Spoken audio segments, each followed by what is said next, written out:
let them know.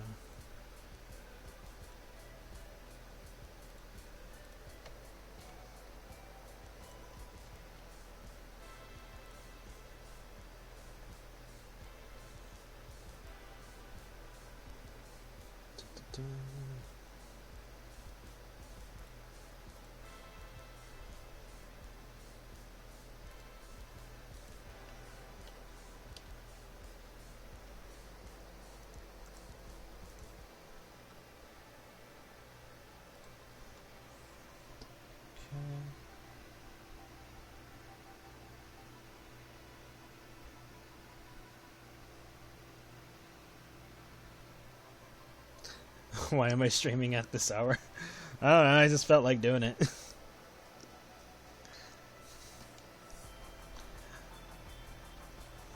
It's like I'm already working on this, might as well stream.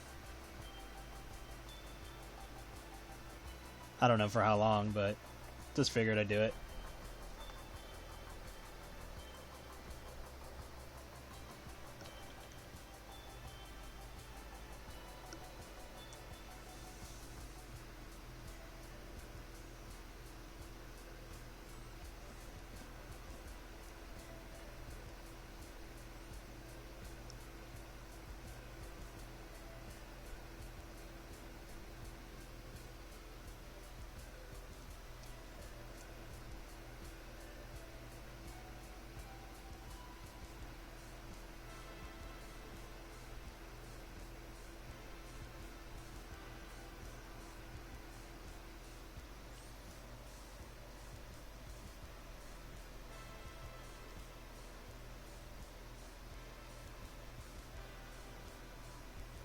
Huh, sounds interesting.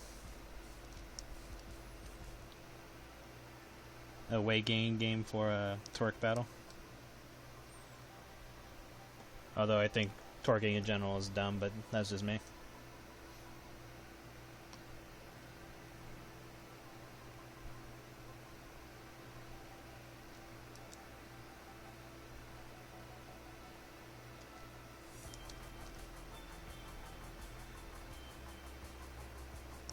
I know there was that one game where it's basically a runner game, and you have to make your character like a particular size, but your character can get like super fat or super skinny. But you have to like avoid going to the extremes for either.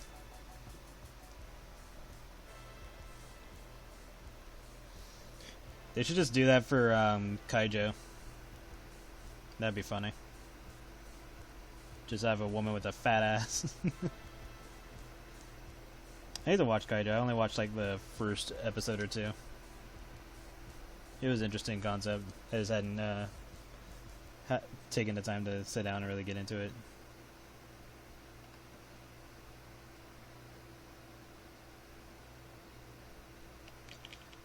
Don't like that. Let's do this.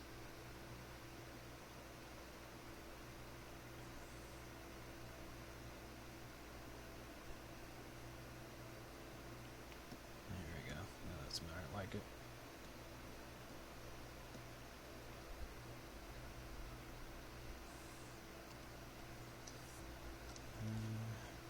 Let's open this one up.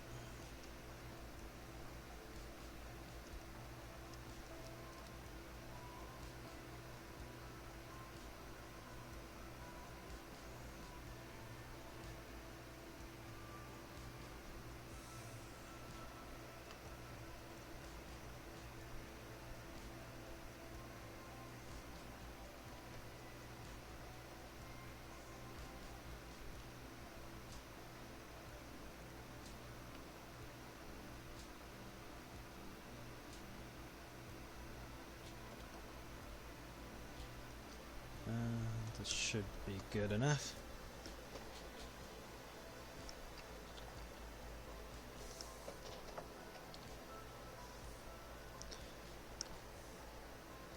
Might as well enlarge it a bit. As long as it has space for what I need it for.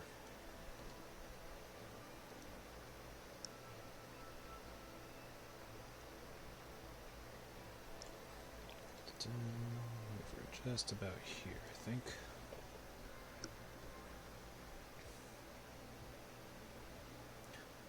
work Wraith 3D. I will probably never look into it, to be honest.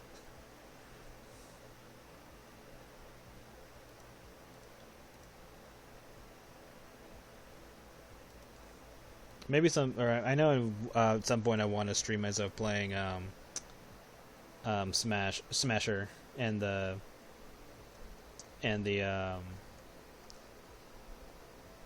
what was it, like Spirits? God dang, I'm blanking on it. See, now I need to look it up or else I'm gonna feel bad about it. Oh no, it's called Smashing the Will-O-Wisp. There we go. Yeah, I remembered.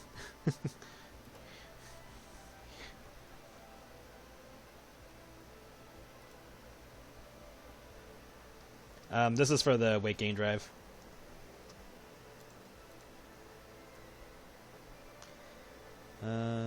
Grab this one.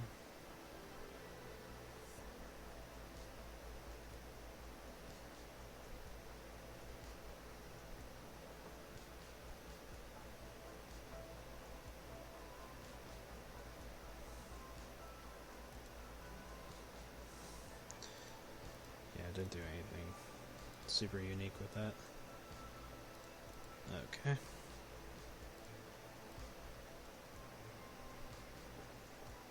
Turn that off.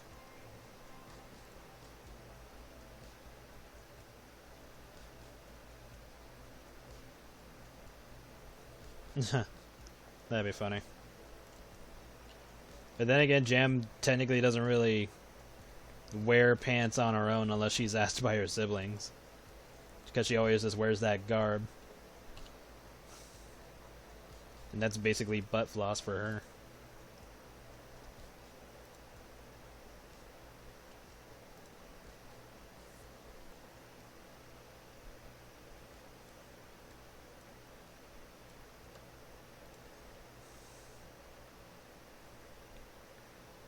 I need to fix my scroll wheel, it's been acting up lately.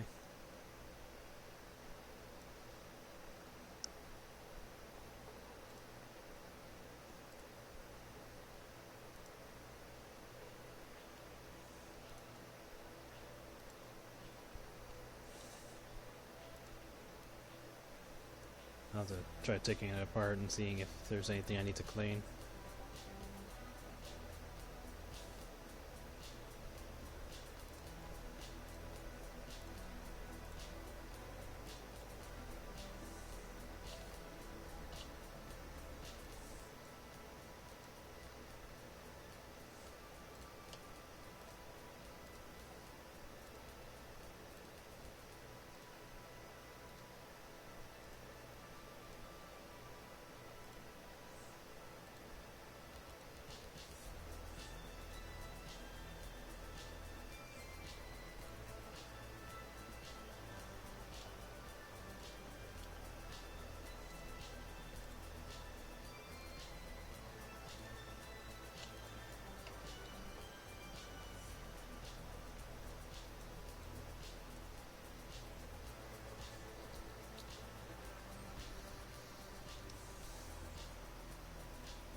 I mean, that's basically gonna be one of the comics. If you look at the guide thing that I made, there's a episode that has Raz and Jam again, but they have like the alternate thumbnail icons. That's the comic where Raz tries to get Jam to kind of, you know, loosen up and actually have fun. So that would be the comic where you see her wearing clothing she would normally wear on her own. Because you gotta remember that Jam doesn't really look into how mortals act. And so you could almost tell her anything and she'll do it because she thinks that's normal.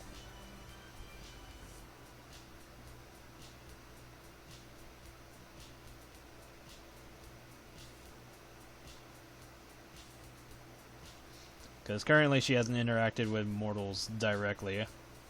Because in the past, all she'd do is just, you know, harvest souls and stuff like that and take them to get judged.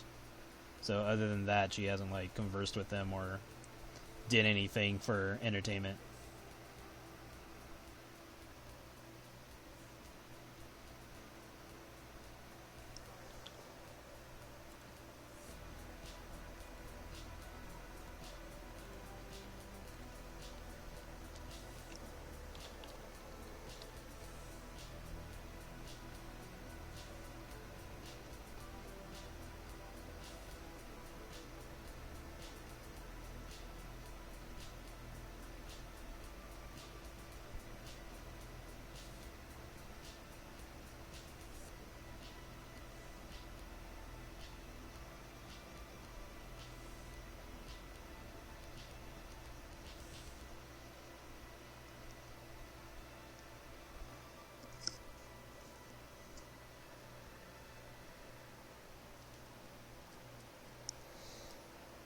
No, her job really doesn't have her do anything that would involve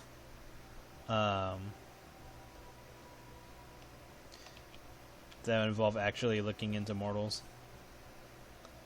All she's tasked to do is just get their souls and be done.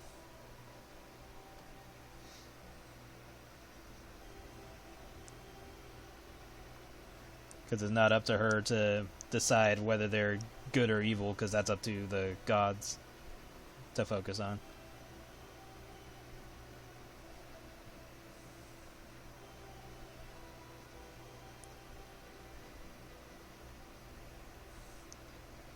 Plus there's other lore related stuff to why the vassals do what they do and why they're tasked to do certain things and stuff like that. So eventually we'll get there in the comics.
Make Marci all pissed off.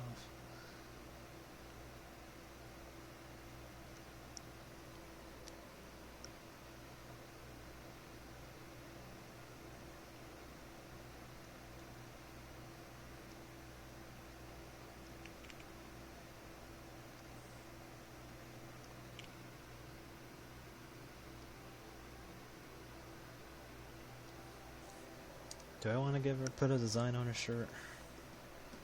Kind of doesn't really matter for this particular shot.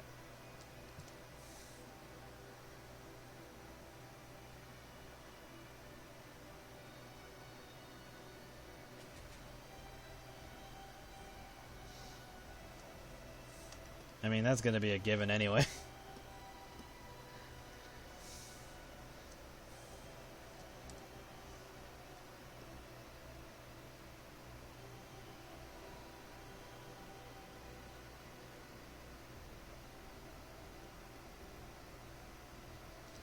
Yeah, Plum's a horn dog. But you'll see what I do with her story. Because I was thinking of involving Jam more in it, but at the same time I don't want to give the other girls more time than they needed. Because it's not supposed to be focused on them. I think the only exception so far has been Jam. Just because of her interaction with Raz.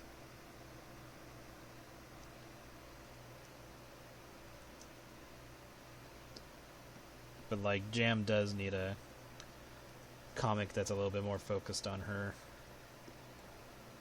Which is technically the entirety of the series, but you'll see why. Okay, so did all that. Let's do the pants first.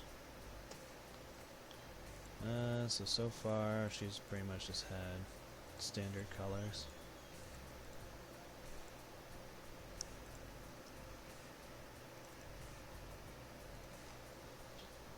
This one will be pretty much the same. Try not to...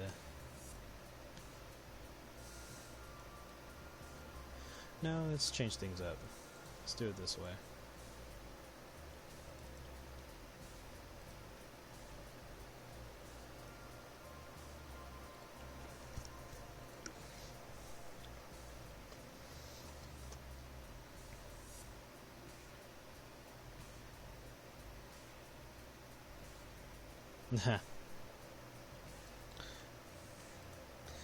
I mean, like, Plum can you know, tone things down. She's not always gonna be a pain in the ass when it comes to stuff like that. But at the same time, you know, can you blame her?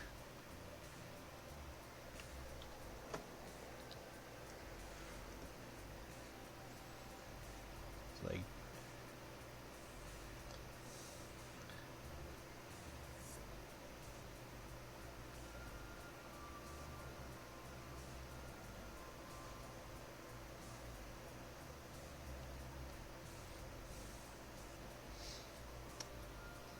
And then I'm kind of surprised people haven't picked up on certain cues that Kiwi and other characters have said about their relationship to their siblings so far in the comics. It might be just because it's like a off comment, and maybe some, and I know some people say that they don't even actually read the comic; they just look at the pictures, which is fine. But that's when it's going to get confusing if you're not following along. But yeah, like some characters have made certain comments throughout the comics so far that should be raising a few flags.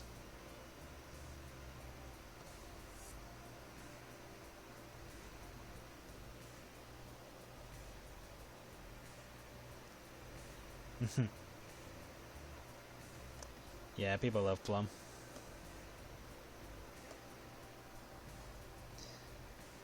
Hello, welcome.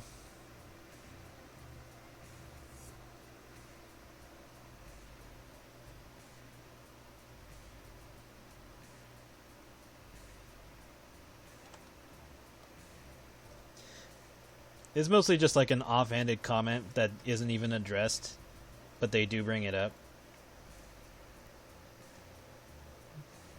So, if you ever reread it, you'll notice that they make a comment about a particular thing twice. Actually, it's like it's come up with. I know it's come up at least twice, and no one seems to address it. It's more noticeable in Kiwi's comic, but it is brought up in Jams as well, or episode 2.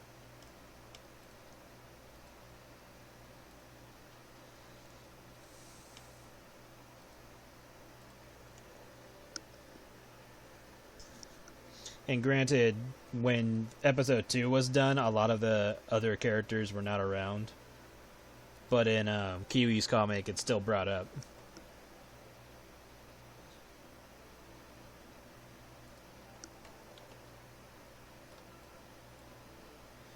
And I should fix that.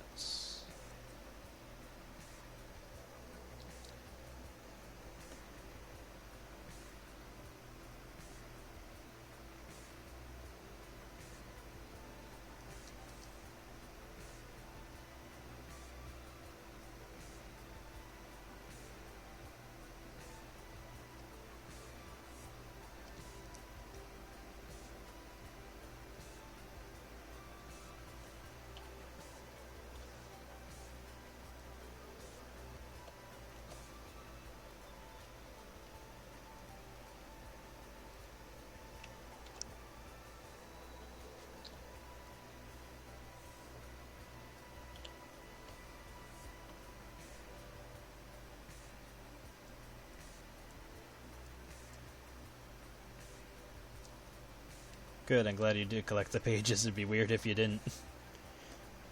Well, maybe not weird, but risky if you didn't. Because if something were to happen and they all suddenly vanished from Dropbox, that would suck.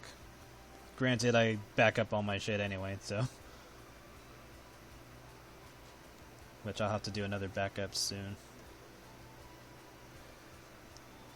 I try to do it once a month, but sometimes I get a little iffy. Because I do a lot between each week, so once a month may not be viable for me specifically.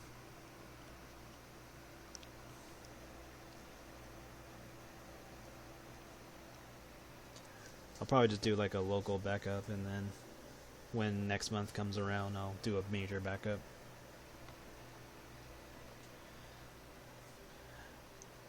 Oh yes, this Marci is still not good enough for...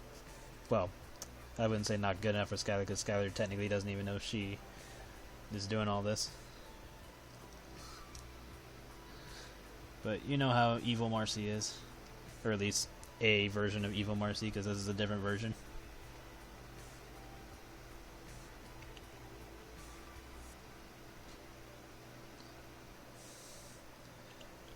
But that's why I treat all my characters as actors, so that way we can do fun stuff like this.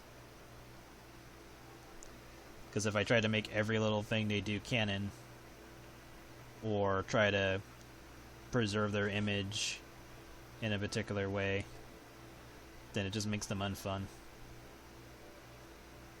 Which there have been people who are like that, where like, say you see like a interesting character and you want to draw them.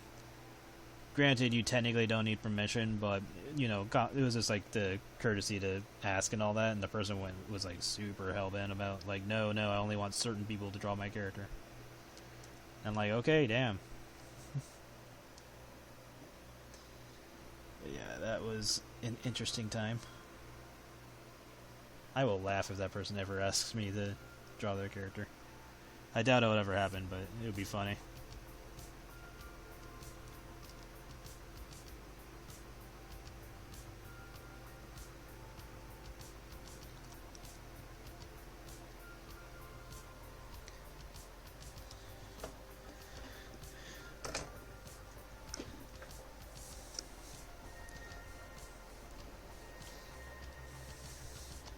Yeah, just a version of evil Marci who is willing to ruin her body purposely in order to get Skylar's affection. Which again, currently Skylar doesn't even know she exists. So she tends to, you know, not make herself well known to him.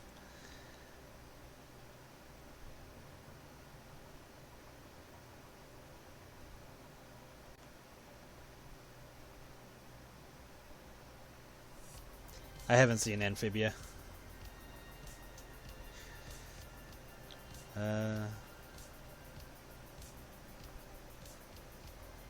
Well, it's more like everything the characters do is, you know, you can just chop it up to special effects or whatever. Or stunt doubles.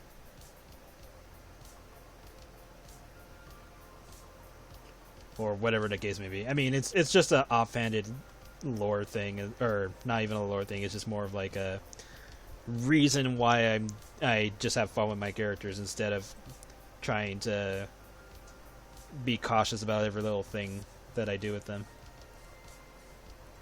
Or it's even like when people ask me, like, you know, can they draw fan art of them? And I just say, yeah, sure, go for it. Because, you know, they've probably come across people who are like very protective of their characters, which makes sense. Like, that's not a bad thing. And I am going to need this open so I can see what the hell color that phone is.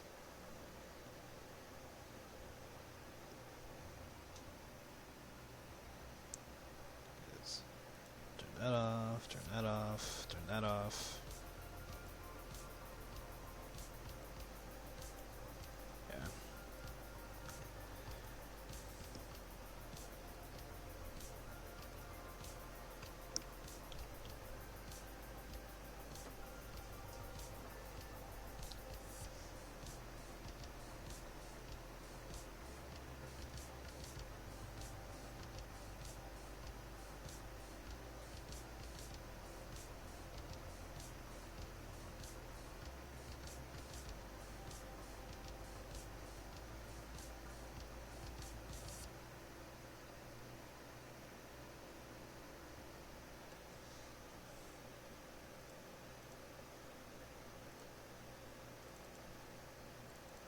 And then once this picture is done, I will update the drive banner thingy again, so people know how much the drive is actually at.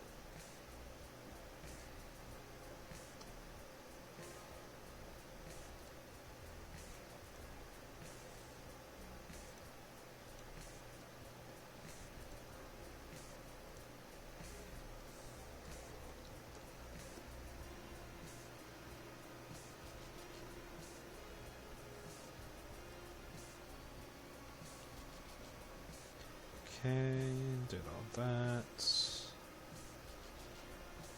Shirt looks fine. Alright.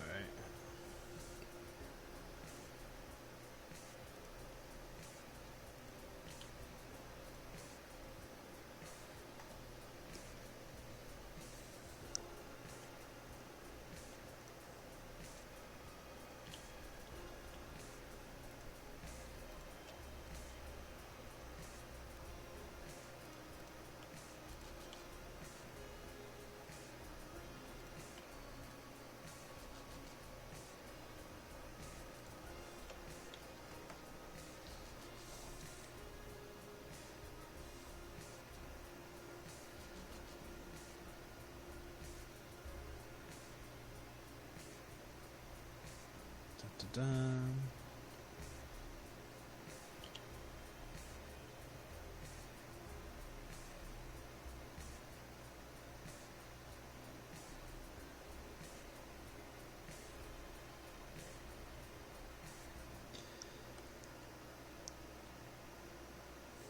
And yeah, I'm thinking about extending the drive since people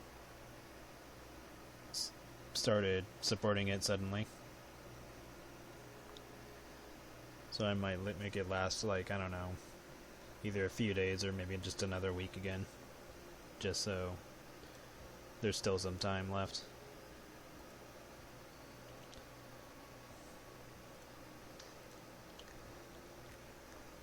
Because I just figured, like, you know, people weren't interested in more of Marci, which is understandable because there's been a lot of attention with her still. But I at least wanted to let people know, hey, I'm going to end it. And yeah, people were still interested, so here we are.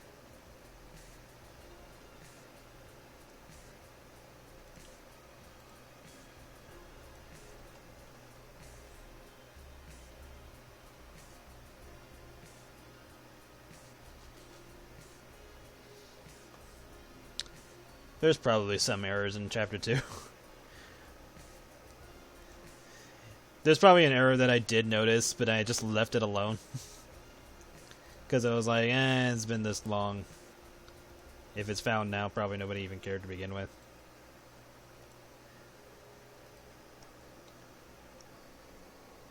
But, you can let me know what it is, and I'll look into it to see if it's something that needs fixing.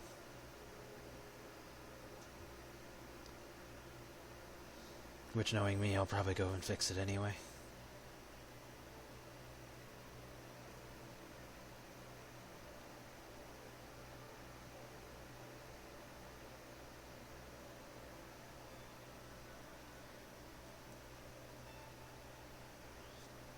Page 9. Let me go take a look.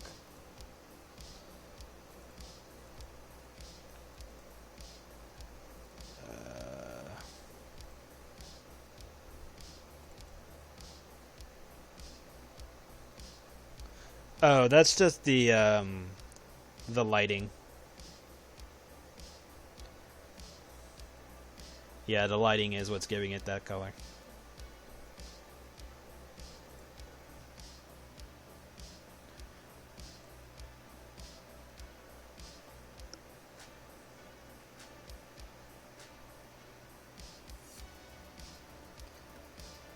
Yeah, if it's like a big thing like that where the object is prominent on the panel, I'm most likely not gonna make that mistake.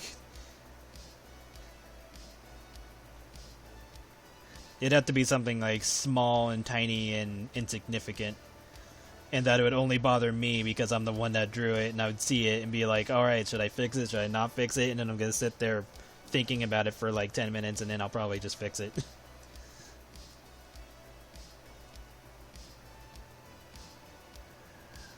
I'll just give you a hint.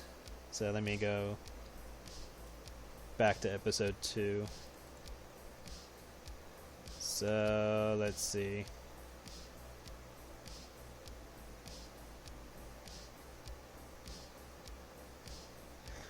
Okay, so the first mention of it is on page 10 of episode 2. And then the second time, because I don't think it happened in episode 3. The second time was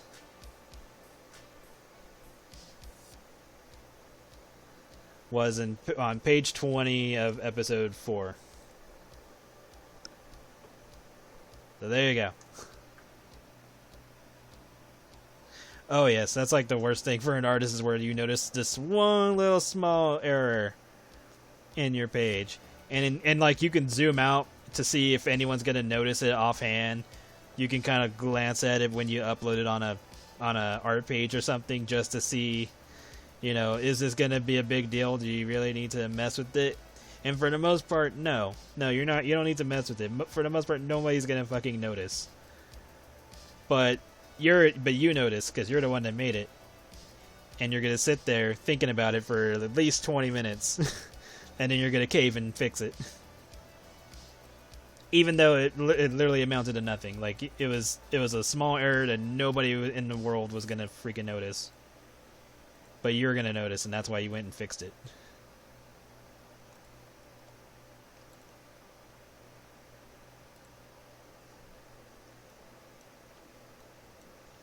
And that happens with me constantly. Sometimes I have to just let it go. It's like no, leave it alone. Yeah, I'm not gonna put any special design on her shirt. I can just say like this was just like a basic bitch shirt that she found because she got fat.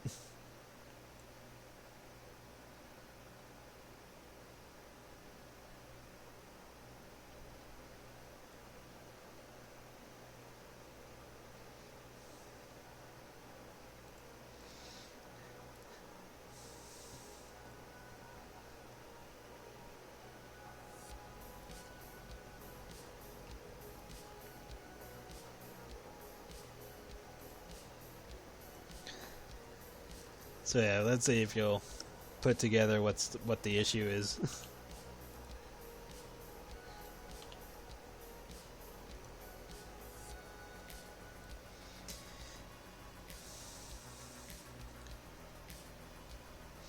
I've like scrapped a picture and restarted from scratch only a handful of times. Sometimes I'll keep whatever artwork I was working on, like even if it's just a line art. Sometimes I'll keep it around just because, you know, I can always use it for reference for something else. But yeah, I don't start from scratch too often. Like, the only exception would be like if I had drawn a face but then thought of a better idea and then deleted the face and then started from there. Like, that's like the most I would do, because it's like such a minor thing that deleting it isn't that big of a deal. But if I'm like sitting there and I like drew the whole character and then decided to do a different idea, then I would likely save that line art and just use it for something else.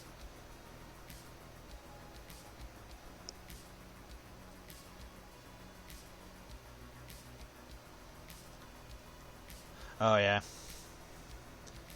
I was weird, and when I was younger, I got into the habit of just not using a pencil anymore for when I draw, and I just started using a pen, like from start to finish. So I just got in the habit of doing that, whether it was a good idea or not.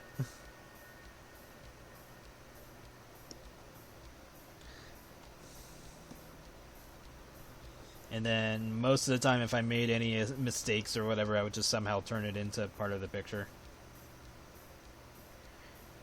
For better or worse of that choice of strategy. Because in some cases I was adding in details to characters that didn't need more details.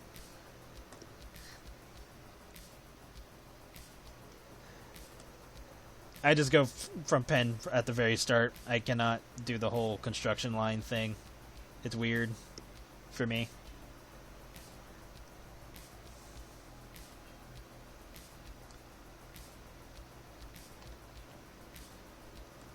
I know, I'm just like the weird person who doesn't do construction lines. Or whatever the hell they're called.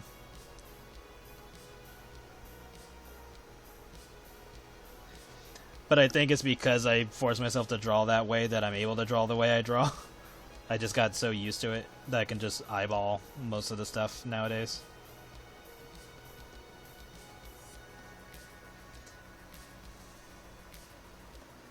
And then, of course, there's always, use reference, because why wouldn't you? Like, if you absolutely need reference, then use it. If you don't need it, cool. Just saves you time.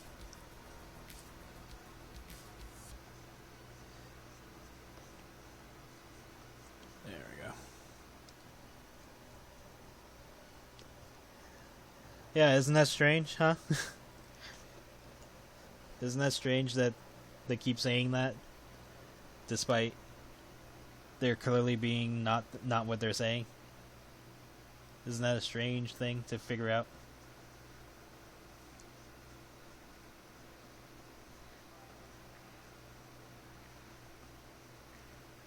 Damn it, Alex has found me. We gotta close the stream. Let's game. Nah, this is just a random late night stream. There was like no plans to actually do this. I just decided to, on a whim.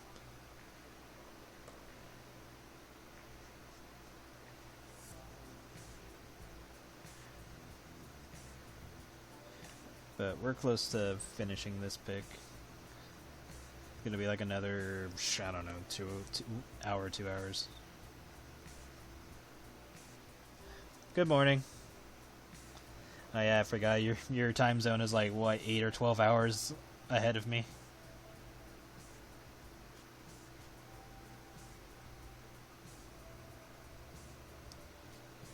I think it's 8 hours if I remember right.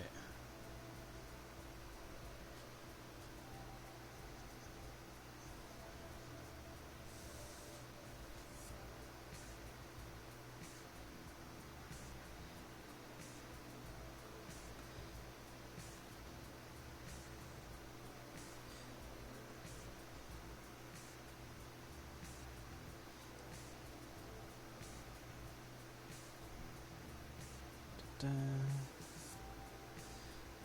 there's evil Marci, just not in the best of moods at the moment.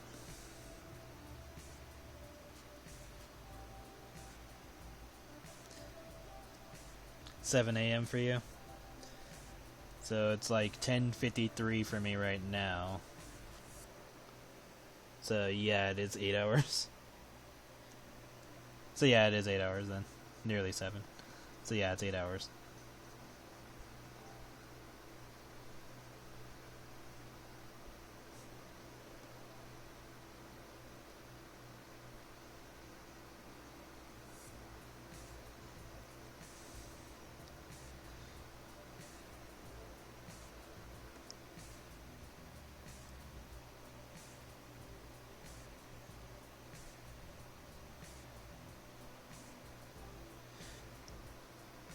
That could be a theory.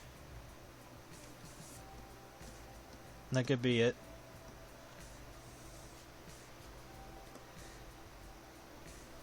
Though it would drum up more questions as well.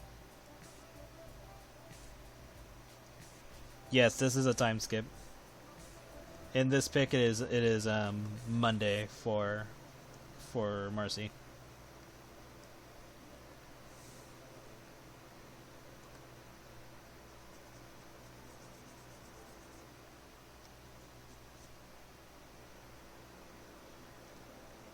Yeah, I've already had like the picks for these planned out in my head in case they got funded for the drive. And yeah, it was just a matter of, waiting to see if this was going to go anywhere. Not sure what I would have done exactly if the drive had ends and the rest aren't done. So I don't know. Maybe release the other two picks, but like put them behind like a small paywall, so like what, $5 for the last two or something, and just make it part of the set that's on PayHip or something. I don't know. But then again, it kind of defeats the point if I do that, so maybe I would have just left it alone, just left it as it is.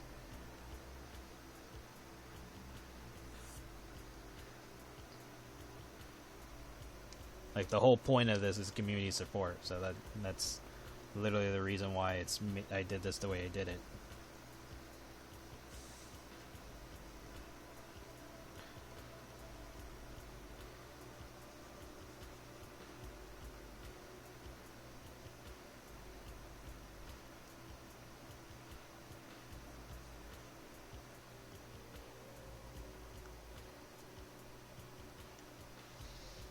Well, yeah, man, she's trying to hook up with her crush. She ain't got time to think about clothing. Unless she found out Skylar was into a particular type of clothing, then yeah, she'll probably invest in that.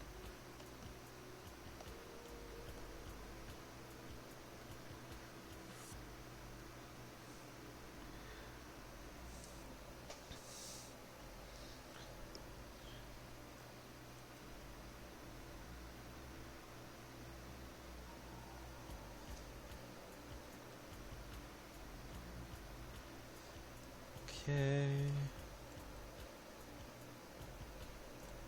Got what I want from that. Next. Just going down the laundry list of how I do this.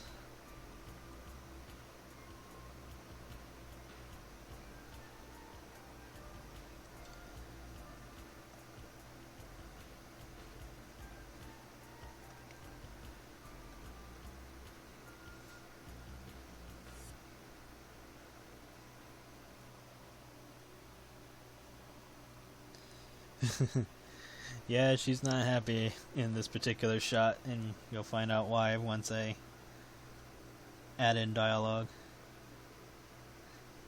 Which I'm debating on if I'm going to put that in during the stream or just wait until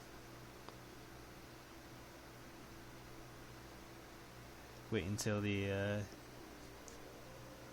pick is done and put in the text later, or put in the text off stream. Because it doesn't matter, you guys are gonna see it anyway. So I think it'd be more fun to tease you until I post it.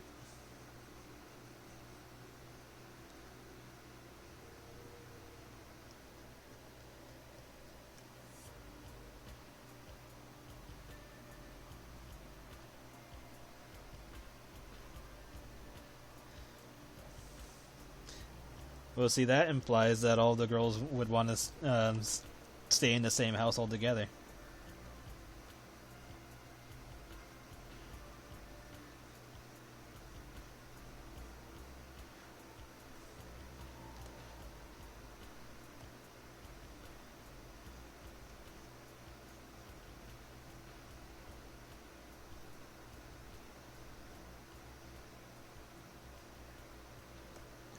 For all we know, the girls don't like each other.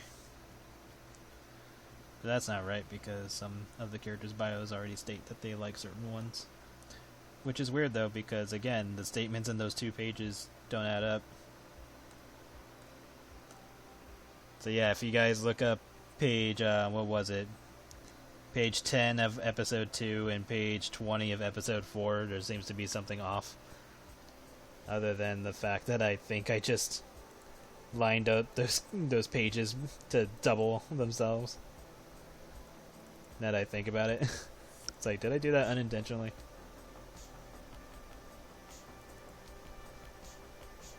Yeah, 210 and I think 420 for the other. Yeah, 420. Huh. So what, should the next hint be episode 6, page 40 or something? That'd be funny.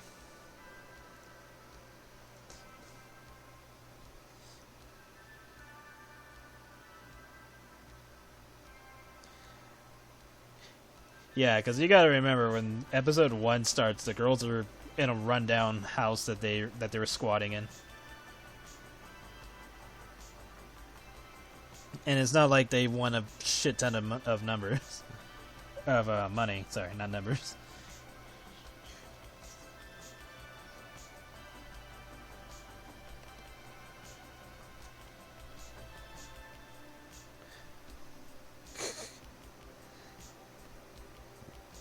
Yeah, I should just start investing and putting in secret codes in all the pages as like a hint or something.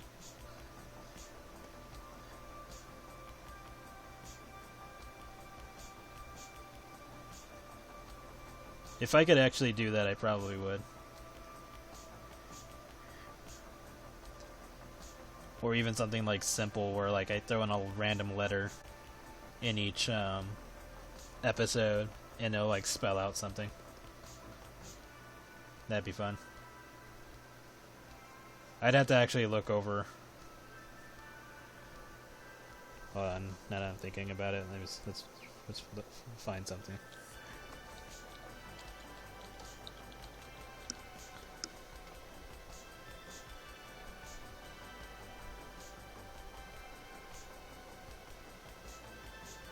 Huh. I think I could actually do that.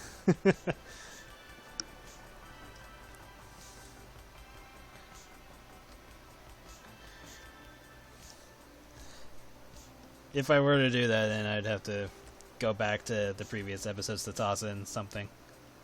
Whether it be actually in the environment or just like at the bottom corner or something. I don't know.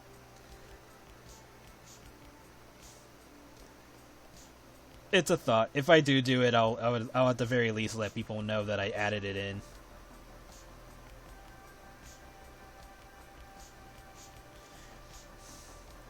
To the older pages.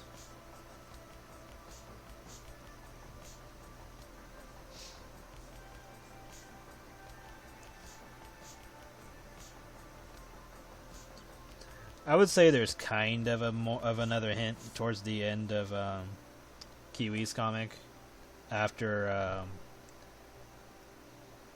her game with Eden, so there's like another slight hint of what's going on, but it's very subtle.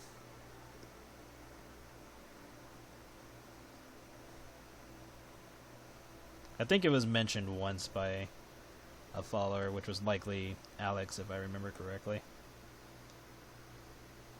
But like, it didn't really go anywhere after that, so.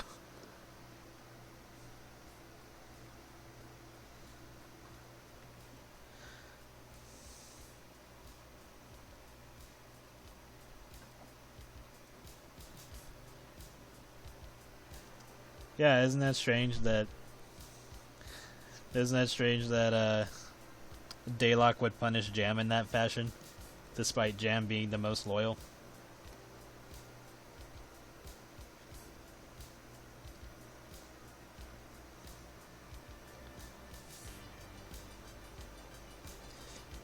And granted, Jam did do something she wasn't supposed to do, but it seems like a pretty big punishment for going there.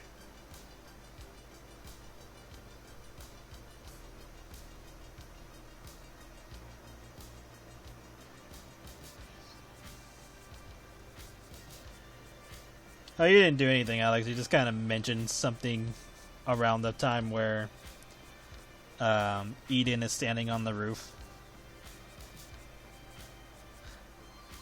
And it just didn't get picked up. Like, nobody noticed or commented on it. So, no worries. But that's the fun part. I like it when people do notice something and then are like, huh, why is this a thing?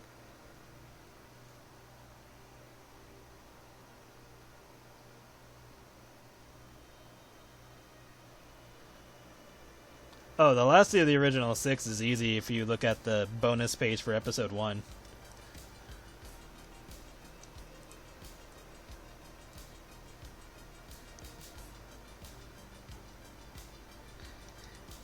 Like, that one's not even a secret.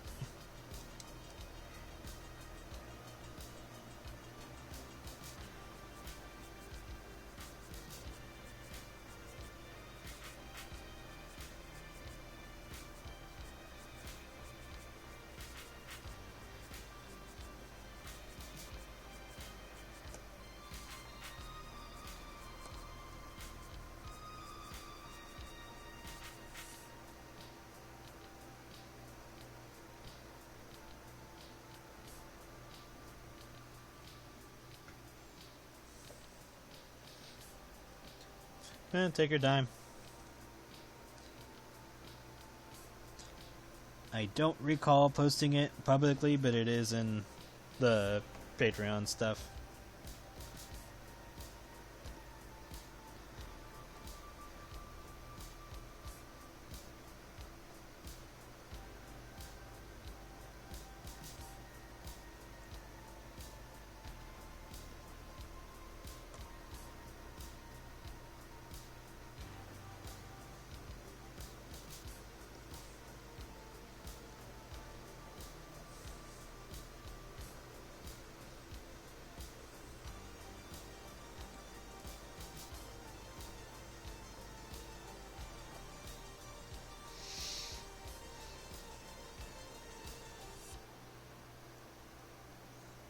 Okay.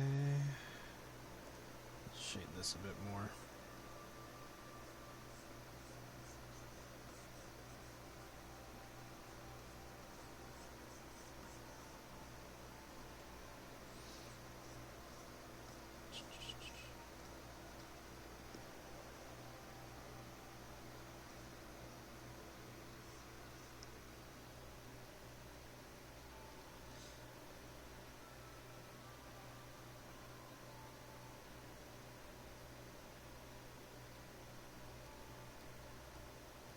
I'll have them in manga volumes. That'd be interesting.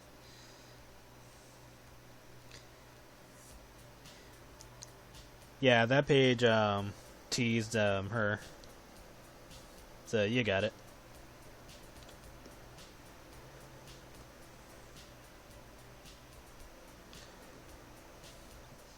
I hope I didn't remove it from the thing. I can check. Maybe just make sure.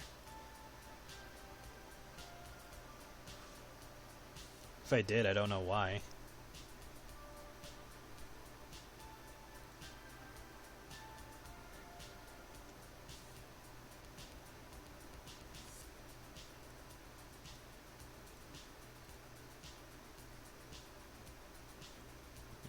Cream filled, 1.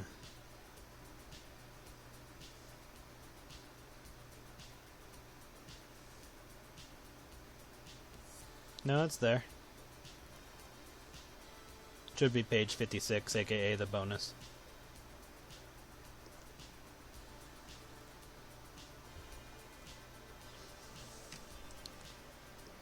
Oh, you thought it was in a special... Okay, yeah. I'm sorry, misread that.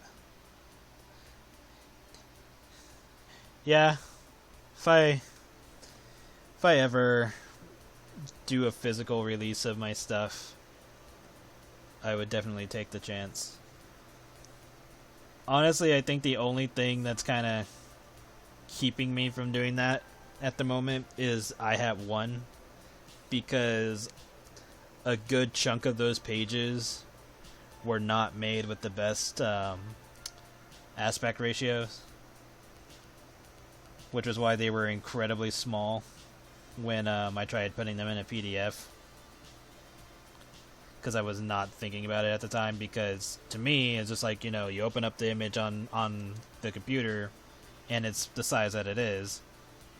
Like, it's like purposely full screen, well, not full screen, but like it's just big on your monitor thing. And so I didn't think anything of it. And then it wasn't until later on down the line I was like, oh yeah, that's a problem.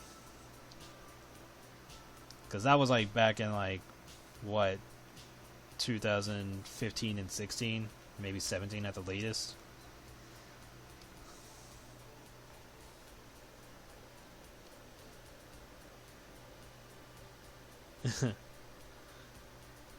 But yeah, like, if I did try to figure out how to make that physical, then I would try, or I would do so. But I have Volume 1 would be like the biggest hurdle, because I would have to try to figure out how to make the pages big enough for printing, and then also not be so pixelated because they got enlarged. And it might just be the case where it's just not going to happen.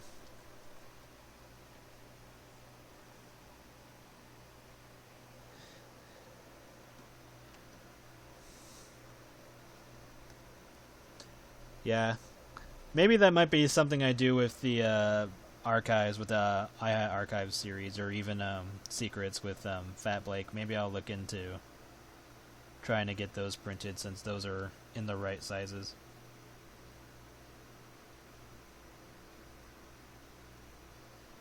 I would have to figure out if there's any issues with pages that are sideways, like the splash pages type of thing. But other than that, might be doable. I'll have to see, because I'll have to ask around and see. Because I know I did save some websites that did have to do with printing, just in case I had the time to try to figure all that out. But there is an artist that I want to ask who does print their stuff out, so I'll think about asking them when I have a chance. And hopefully they'll give me an answer. Hopefully they won't be like keeping information and I just have to figure it out myself, which I'm fine doing so, but would be helpful if they just let me know off the hand, or at the start.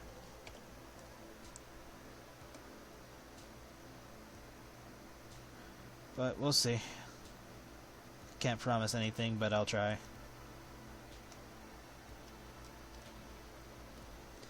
So yeah, that might just be the case where the archives would get physical releases. And maybe I will attempt to try to do iHat 1, but it would just be a huge struggle.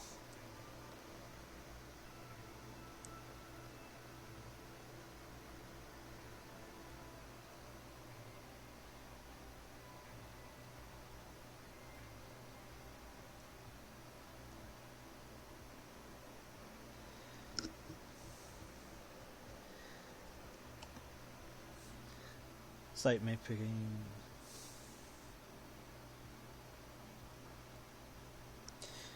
Yeah, you know how I am with the proportions. I'm all weird on this. Because I understand that, arms are supposed to be not too far from legs. Let me check.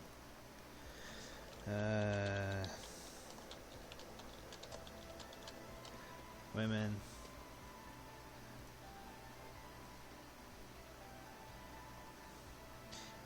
Yeah, because they're supposed to be like a little bit past the hips and just slightly above the knees. But I don't know. Just chunk it up to me sucking at proportions. I could try to shorten up her legs more to be closer to her arms. I'll just have to adjust that after I do all this.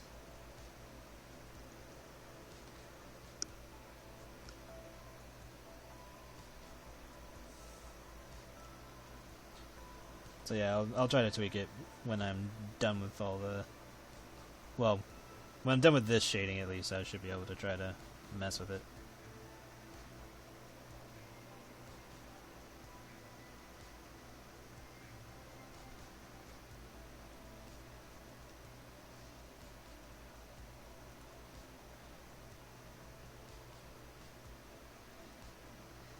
It's fine.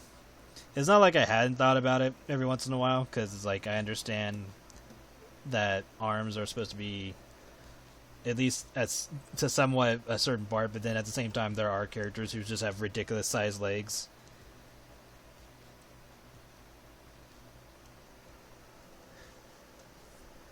Proportions in the last two were fine. Well, one has her bent over, and the other one looks just about the same length as this one, honestly. if her arms would be straightened. At least I think. I don't know. I could be wrong. But yeah, I'll try to fix it.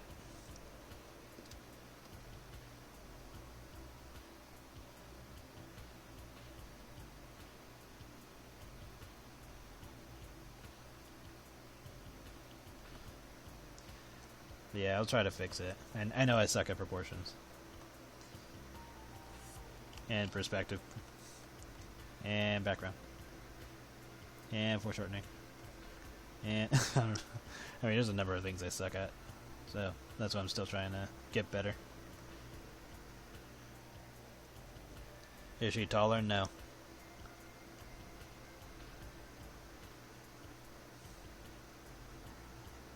Nope, she is not taller. That's like the one of the things of weight gain I never understood completely. Where people assume that if the characters were going to gain weight, they would immediately get taller. Because realistically, that doesn't work like that.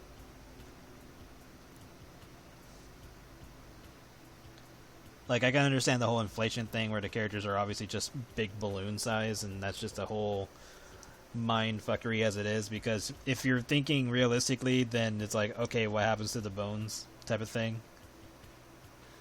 Because at that point, they're just in a size and anatomy that doesn't make sense. But at the same time, the whole point of this is to throw out logic. But in terms of iHat and is, trying to make it both crazy and logical at the same time, there's just some parts that you gotta just toss out in terms of like realism, and then other stuff is like, okay, we're still trying to keep things grounded. No, Skylar made her taller in neutral ending, but even then it was only by an inch, so it really didn't matter. It was only like an inch or two, or however much. I'm pretty sure it was only like an inch. Alright, I can look it up just to make sure. But I'm pretty sure it was like something so minor and insignificant that it really didn't matter in the long run. And I don't even know why I bothered tossing that in. I think it was just a thing I did. Neutral. Here we go. He made her 4 inches taller. In neutral ending.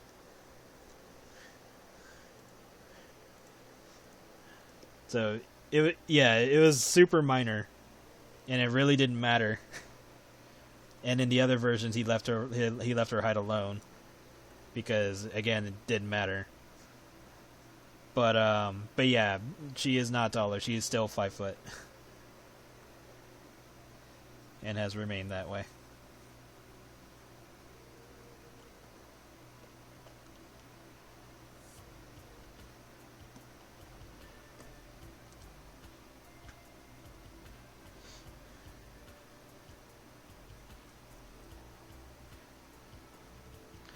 My foreshortening is fine.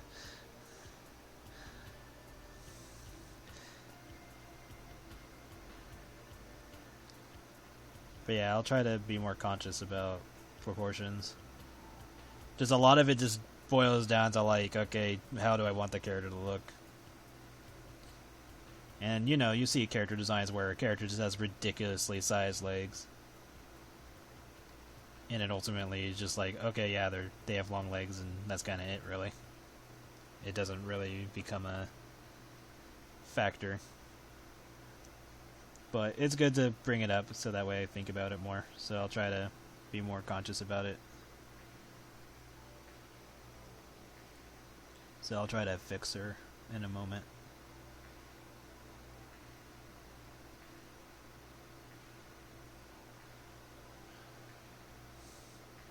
I just want to get the shading done first.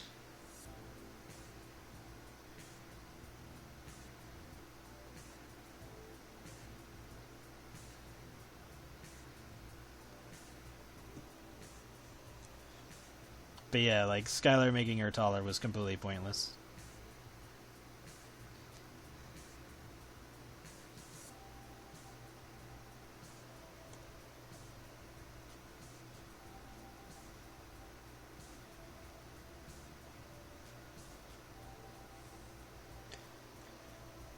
And if I'm trying to keep it still grounded, realistically she wouldn't get taller, even if she put on weight.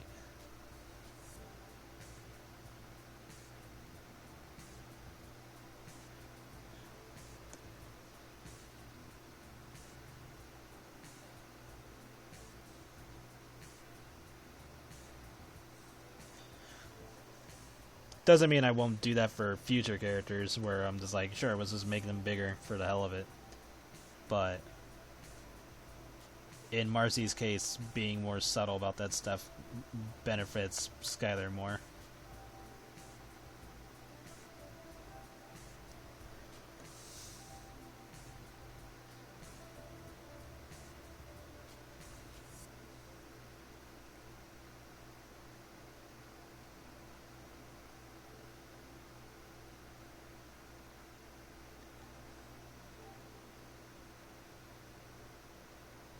So, more about picking my battles when I do stuff like that nowadays. It's like, it wouldn't fit that character. Let's use it on a different one.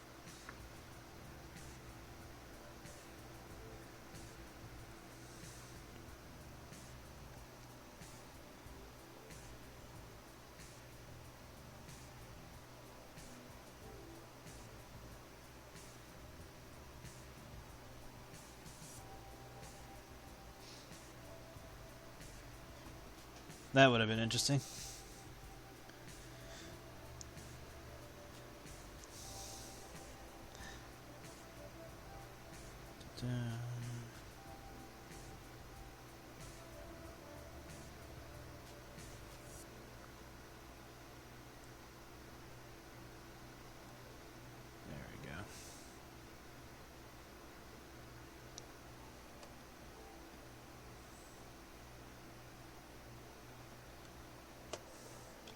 Save this. Alright, so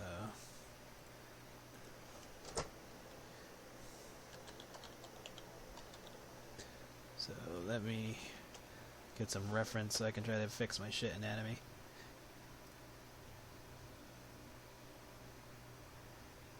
Women, stop posing when you're standing.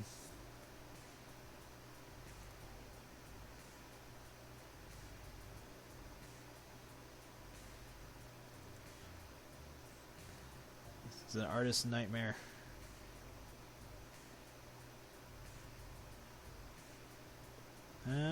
Looks like that person's legs don't really go, or arms don't really go that far.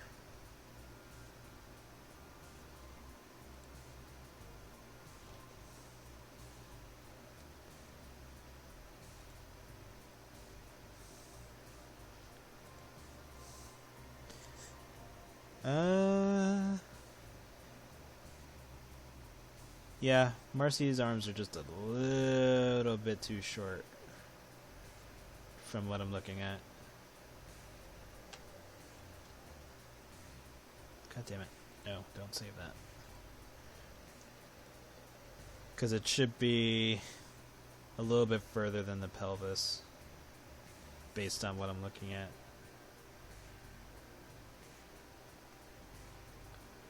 Let me just reference just a little bit more to be sure.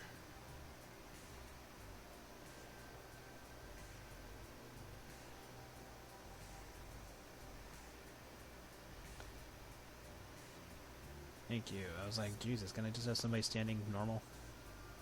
Yeah, it's just a little bit further than the pelvis. Alright, let's fix this nonsense.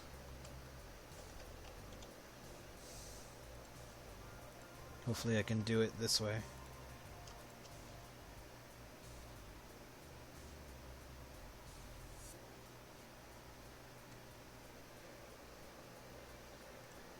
Alright, so how are we gonna do this? Shit. There we go.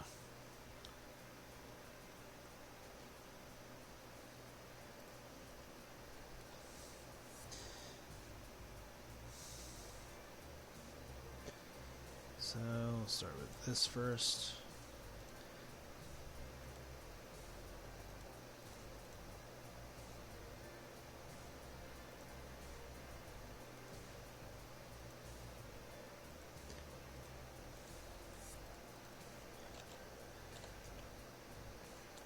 And whatever I change, I can fix. So this would probably be about here.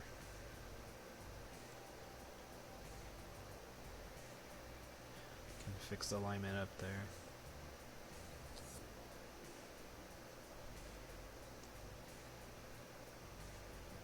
Okay, yeah, I was making sure. So yeah, probably about here. Next. Yeah, I saved. I should probably save it as a different version just in case. So save as, and I'll just put it as V2. Just in case.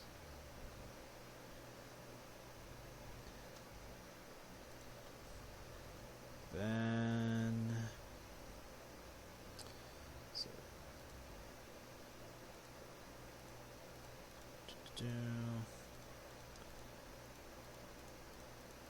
so grab this, look at the reference.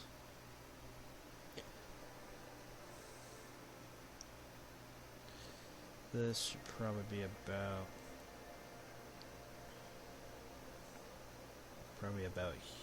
here for this part of the arm.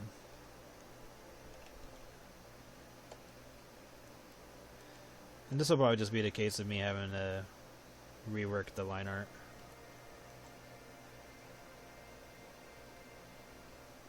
Computer, stop being dumb.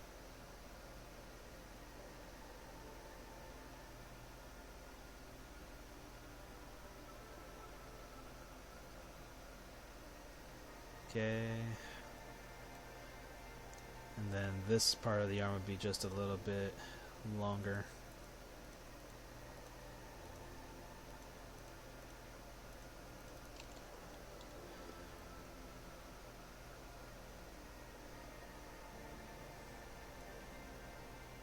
Cat butcher.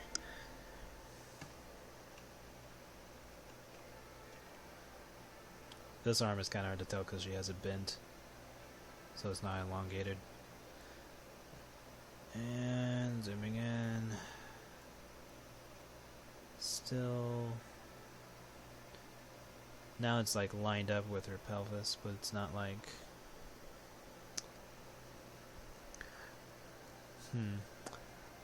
Well, in this case, her belly is obviously bigger, so maybe her pelvis would be further deep in, like underneath. So let's grab the relevant stuff. That can stay. Just grab this part of her. Tails are relevant.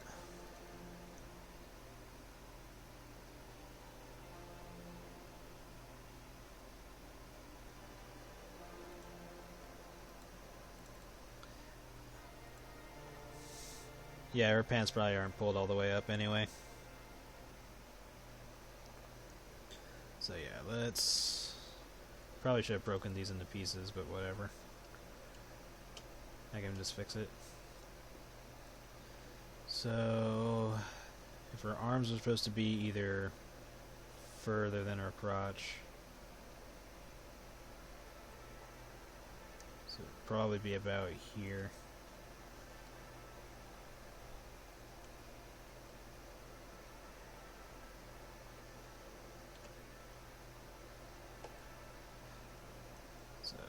Let's turn these off for a moment. Fingers here. Well, now it's like lined up with her crotch. Looking at the reference, it doesn't seem too far off, but it still feels like the pelvis should be a little bit further, or the arm should be further down that.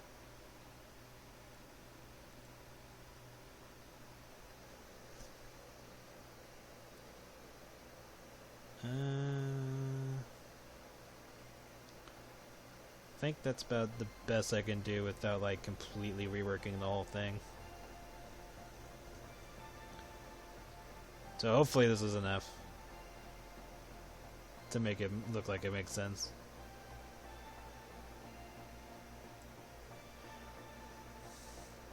I'll just have to go in and fix everything else.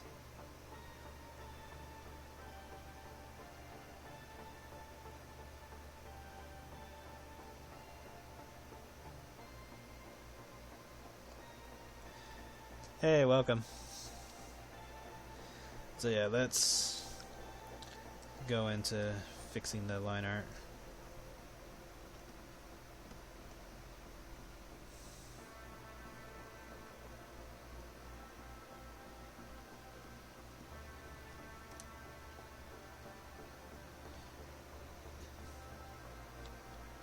Cool, I'm glad you enjoy the streams after the fact.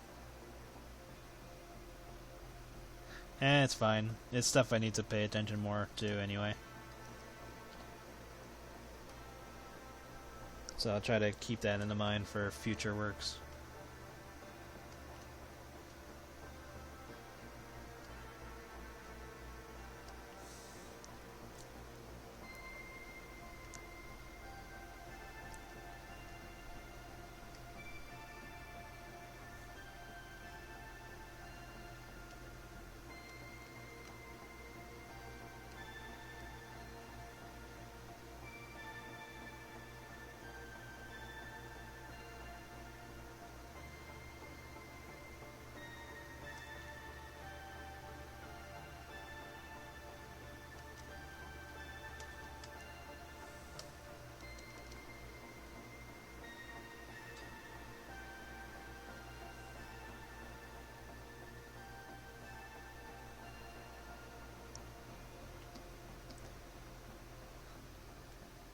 So yeah, realistically,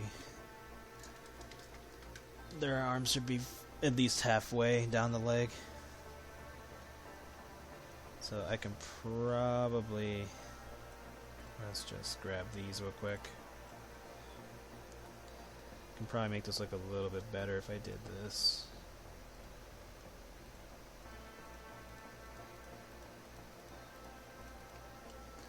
This way. It'll make it look like her arm is almost a little closer to halfway. Can I expand it? Just so it can line up easier.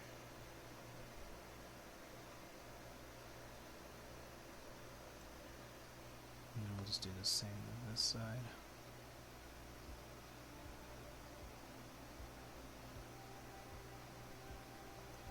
Yeah, we'll do that.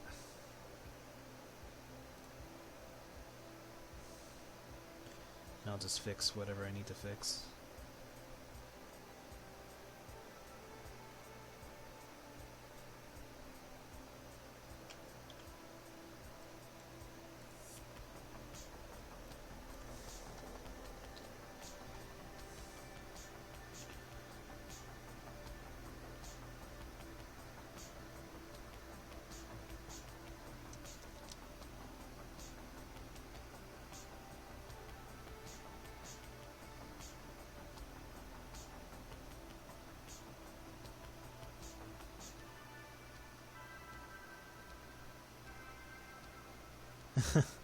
That would be funny. If that were the case, Tiffany would be too busy being at the burger joint for Skylar to even see her. But then again, if Skylar does go out with Marci and they both end up at the mall or something, then Skylar might see Tiffany there. That would be funny. Alright, let's fix this.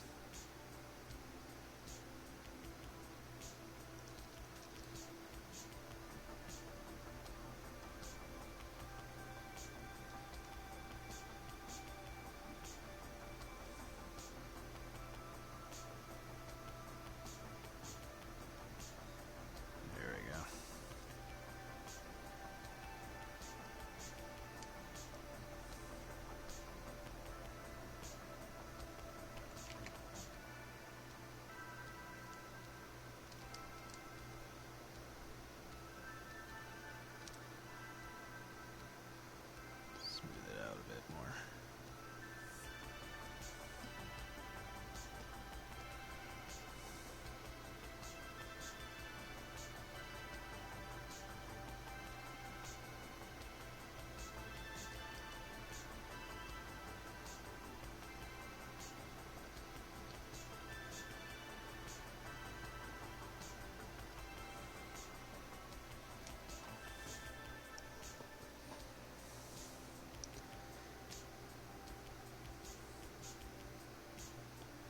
So I think her arm would be probably like this.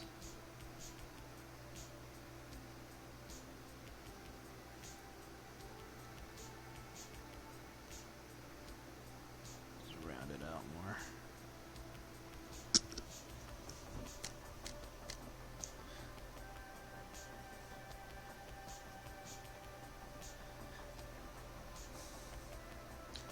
Yeah, that's true. Marci would probably kidnap Tiffany, hook her up to a freaking pump that fills her up with cream until she explodes or something.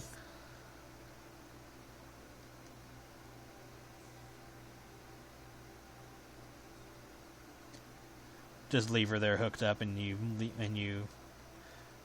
the ending ambiguous of what happens to Tiffany. So, I mean, I could always draw the gore if I want to, but I think leaving her with an undetermined fate just makes you imagine more.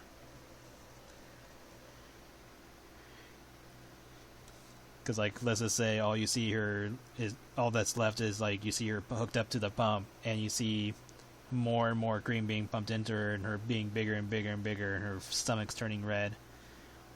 And then, you know, the scene just ends. Like, you don't know if she actually exploded or if she managed to, like, drink it all, and now she's just super stuffed to the brim. So it could be one of those ambiguous endings. Or both. I could always just do both, because why not?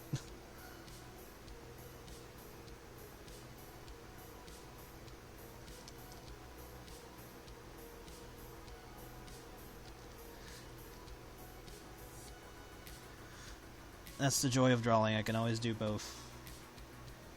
Or even a third option that I didn't think about before.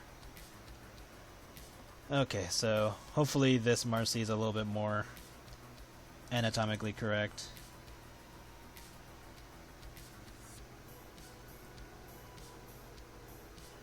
I'll try to keep this in mind because it's way more difficult once characters get bigger and bigger.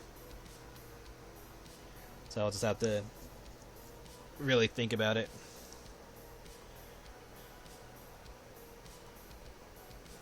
Because we have this Marci. Let me just straighten her up. So we have this one.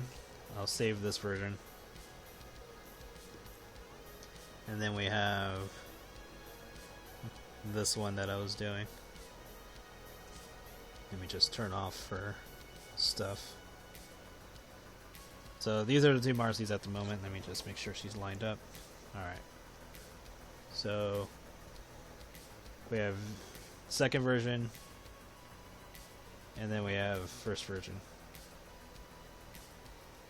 Second and first.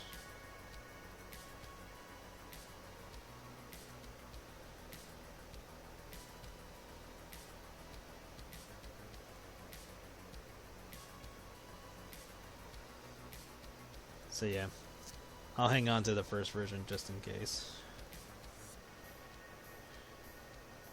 But I think the second version is fine.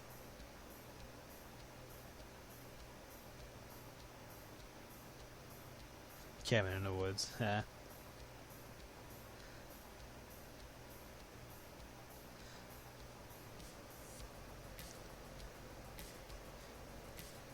Alright, now to fix all this.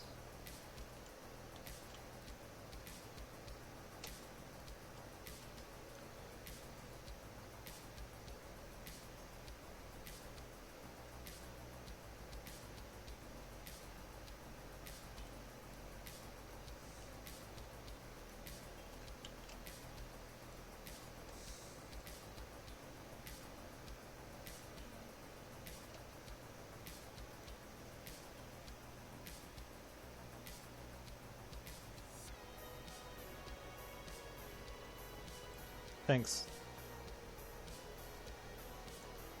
Yeah, I'll try to be more conscious about that.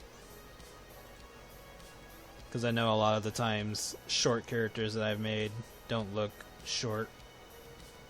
I was trying to pay attention to that with Emerald. Because I know in Chapter 1 she looked much taller than she should be. That is not what we wanted to do. wrong button.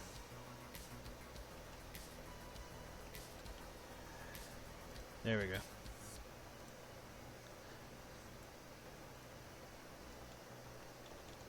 I'll just fix all this. Or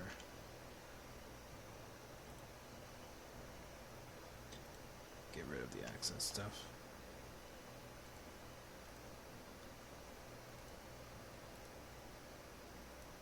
Because, yeah, Emerald is supposed to be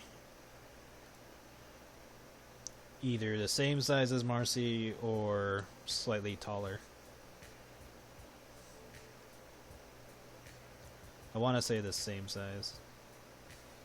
Might as well just be the same height as Marci and Blake.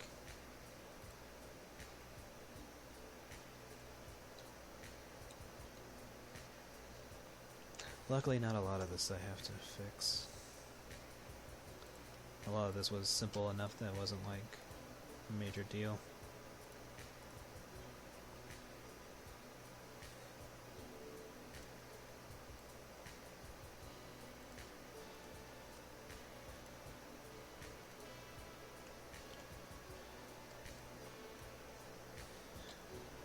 Let me just make sure I get everything here.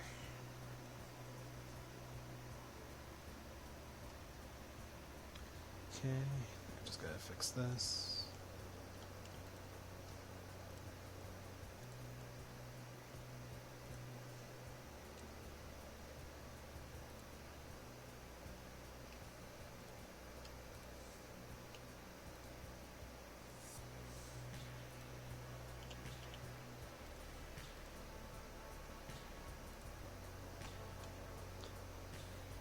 There we go.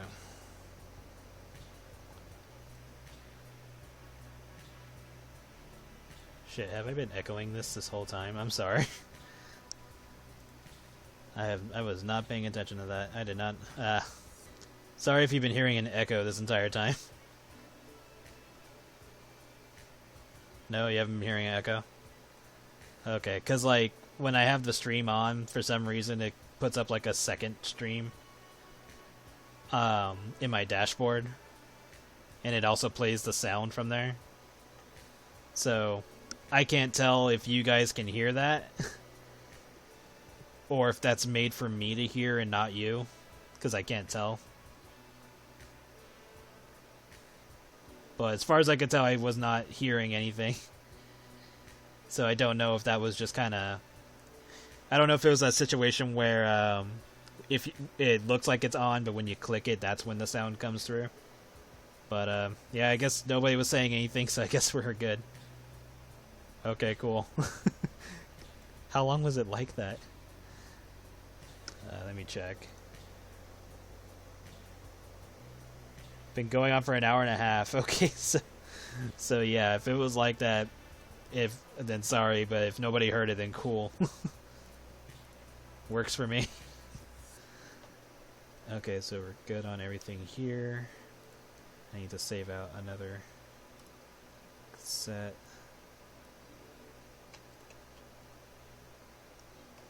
So let's make another copy of this.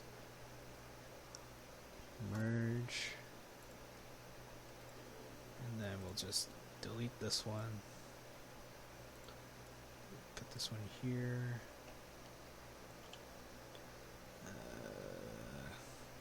Another layer.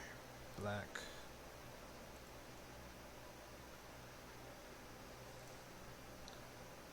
Alright, so we get that.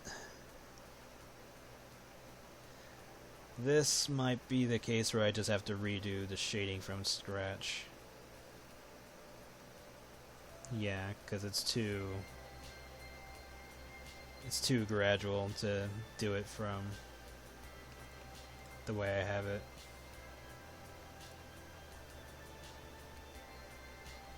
Yeah, I can't do it that way.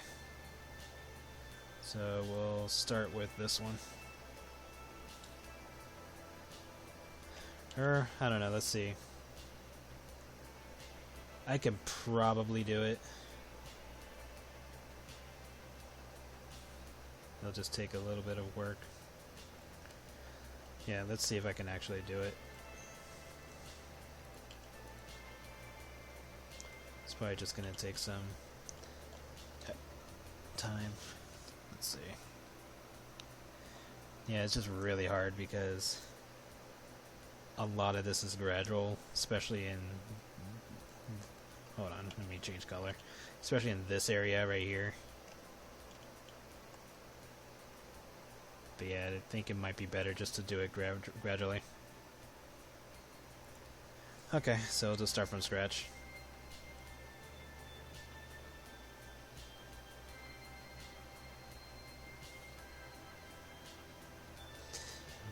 Yeah, shading will fuck you hard. Especially if you're the type of person who likes to shade on the same layer of like a color. Because if that's not on its own layer and you don't have it like set up in a way where like because the way I do it is probably not the best way of handling shading and stuff like that, but I do it because I draw comics, and so I try like this was for me because like I do not like coloring and shading for the most part, but I know it makes the picture look nicer, which is why I do it. And coloring I can get past because, you know, you're just putting in the flats and stuff. But the shading part, for me, because I know people shade by, like, you know, you go down the color wheel and stuff like that. And that's perfectly fine. But because I'm doing a comic, I feel that if I were to do that method, I feel it's too inconsistent for me. Like, obviously you would make like a color palette too, so that way it's not that inconsistent. But the way that it's done, at least in my eyes, I feel it's too inconsistent for a comic. And so I purposely found a way for me to streamline it, so that way when I do my coloring and shading and all that, there's like a method to it, like a system. So I'm just like going down the laundry list of, okay, we did the flat colors, now this is how we do the shading, and it's consistent forever.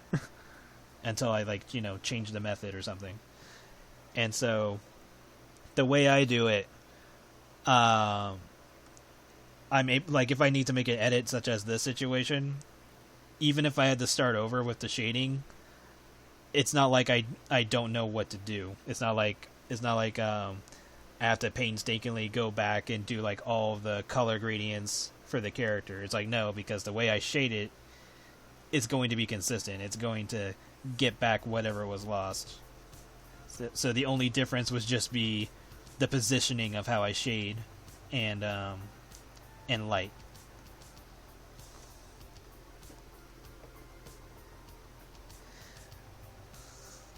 So yeah, like I just do it in a way so that way it stays consistent for when I do comics. So I'm not sitting there doing a lot of guesswork with a character that has several types of colors and gradients and stuff like that. But that's just me. It's probably not the best way of doing it, but it's been working for me, and I like the results because I went through the trouble of trying to figure it out, and now it's consistent for me.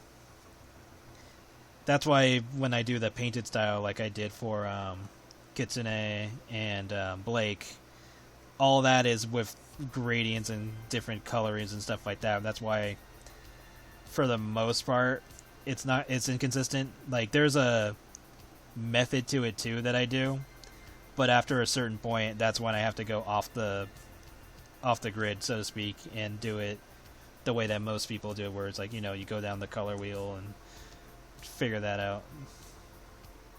So if you look at those, you'll see like there's a clear difference between those and the way I've normally been doing it. Hey, Coyote. But yeah, like, I chose to do it that way just so it'd be easier to make the comics and not lose quality. And that was like the other reason why I cut Black Circus and I Had Two short with their first chapters, so I could do this method. Because with them, I was like going through like each panel, you know, Because like in the older, like I think I can show you. Let me do this real quick. Okay, save, open. I think I can show you in Clip Studio. You know what? I think I can show you with iHat. No, I can show you with Black Circus too. I'll do Black Circus just so we're looking at something different. So chapter 1. Yeah, so let me just make sure I'm not showing anything we shouldn't be seeing. Ignore that. To 28. Can I show 28? No, 29. Hold on, let me see. I can do it with 32. Okay, cool. So I'll show you what I mean.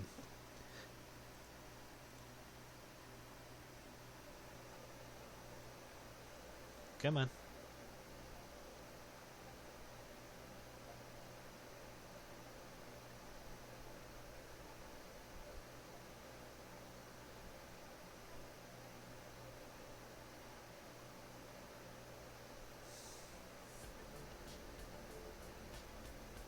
Come on. Thank you. Alright, so let me just zoom in on Joanne.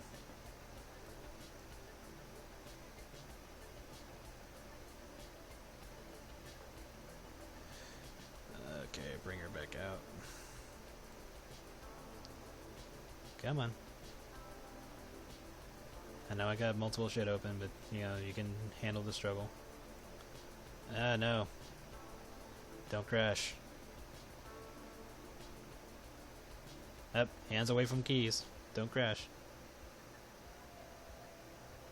You shouldn't be. There we go. Hi, vey. Okay, so zoom in a bit so we can see better. Oh my dear lord, why are you tripping out? Okay. No! Ah. It was too much for it. Well, that's why we save. So, hold on.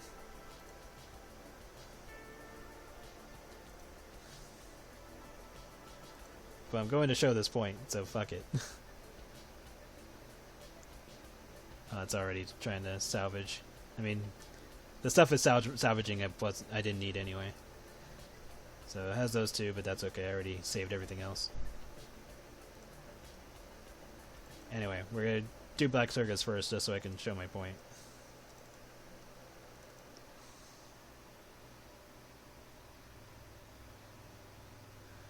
Oh yeah, I already saved, so I saved before I did all that, so we're good. Alright.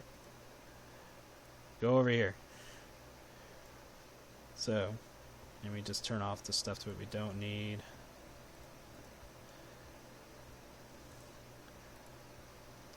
Okay, so obviously we have, like, you know, the flat colors for the characters. That's like a given. So that's irrelevant. So the way I had it before all this was turn all this off. So if I set this to normal, I would have all the light on the character, because this was going like cell shading style. So, or semi cell shading, whatever the hell I was doing. So I had like all the lighting on the characters as just like white lines. And then I would change it to overlay, so it's just like, you know, brighter color. And then tone that down to 60% so it wasn't like super strong. So I had that for lighting. And so unless like she was in like a particular shot where I would need to actually put more lighting on like the cheeks or something, like say she was like in the dark but standing next to like a lighted window, then that'd be the reason to do that. And then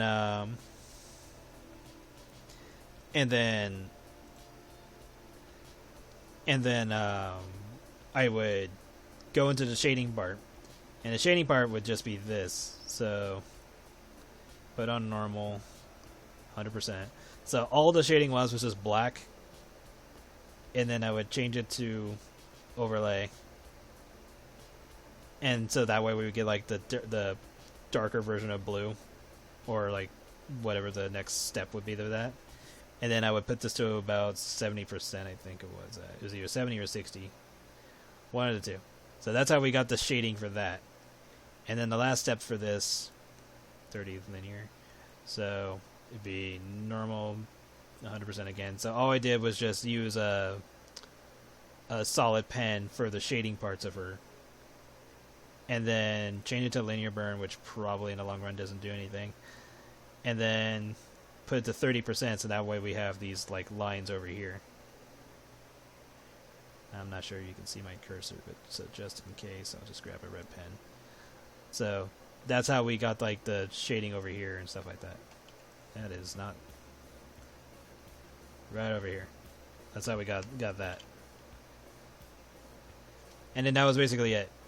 But the problem with this strategy was when I did the soft shading, I was doing every character. So I was doing what I normally would for normal shading, but for the lighting and the solid shadows, I was going through each and every character individually to do this. So like even inside here for her bow, I was going in and like getting like the creases and stuff like that. And ultimately it just wasn't practical. So like even for this part, I was like shading in a particular way. And I honestly wasn't paying attention to like how long this actually took. So for all I know, I'm just basically doing the same amount of time. But honestly, it felt like this took way longer to do than what I do now. And yeah, that's why I wanted to drop this method for the good long while. And like let me see. Do not save. Open. Where do I have that comic? Is it in here?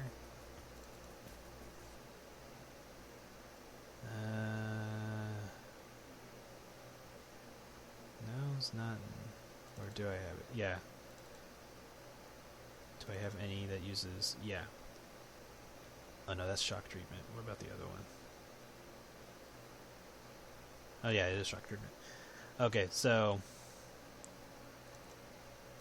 for this... as soon as it opens... for this side comic, literally the same method was being done. I was doing the same thing. Maybe a few differences here because there's like some lighting going on. Because they're standing in front of this monitor. So there's like extra steps being taken into account for this.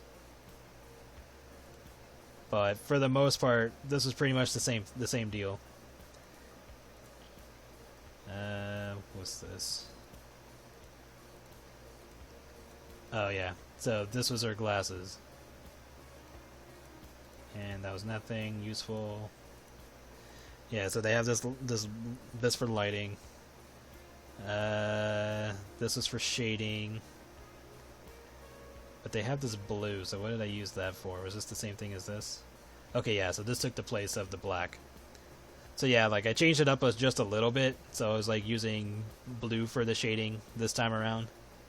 And then the lighting was whatever the situation called for, so in this particular case, it required the blue. But yeah, this was done the same way, which is probably why I haven't come back to this since I started the other comics. So if I do come back to this, I'll have to continue with this type of method, so it would be like a big drag. So if I do continue this comic, it'll have to be a page at a time and when I have the time. And hopefully I won't drag it out too long. But I did work on some of it, because this one's not posted. So I was working on this, and I was going to have Nicole show up. I might redesign that, because I don't really like the way I did that anymore. But, yeah. So, one of the reasons why I have issues going back to some of these comics is I'm like, I don't like the way I was coloring it, or shading it, I should say. Coloring is fine, but shading it was the hassle. So yeah, that's the reason why this was a issue for me.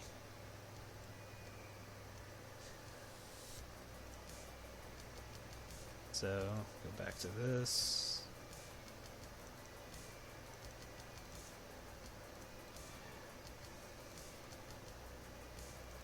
But yeah, that was our little short learning lesson for me about what not to do, because I cannot teach anybody how to fucking draw. So I'm just fucking I went to school for stuff and learned stuff. So, but I'll be honest, you do not need to go to school for that. A lot of this stuff you can learn online nowadays. If I knew then what I know now, I would not have bothered. But it was when I went to college for this stuff, this was like during the time when going to college for this at least, like obviously go to college if it's for like a different profession. But for me, I went to college right when going to college was pointless. At least for art.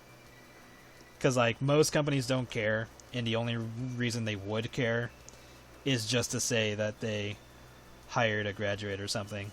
But if it's like something more major like engineering or something, then yes, you would need to go to college for that kind of stuff. But art-wise, no, you don't need to. I would say you don't need to. Unless there's like something ultra specific that you're trying to learn that you could only learn in college, then I would say no.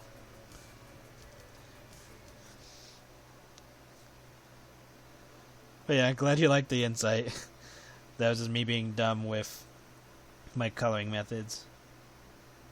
And I'm sure I like did other things in the past too that weren't very time efficient. Cuz like the way I have it now, if I know what I'm doing like from start to finish, even when I'm like drawing from the line art, I can pretty much get a piece of artwork done in about 3 or so hours, sometimes less than that, because when I do the speed paints or the time lapses, that's from like start to finish for the most part, and it usually only takes me about 2.5 to 3 hours if I know what I'm doing. But sometimes there's situations where I just need to take my time, and so that's when I don't do the time lapses from start to finish. I'll either break them up into 2 videos and put them together, or I will just say fuck it to recording the line art and only record the coloring and shading, because that part is a system. Like I already know what I'm doing at that point. But usually it's the line art that takes time because I have to like figure stuff out.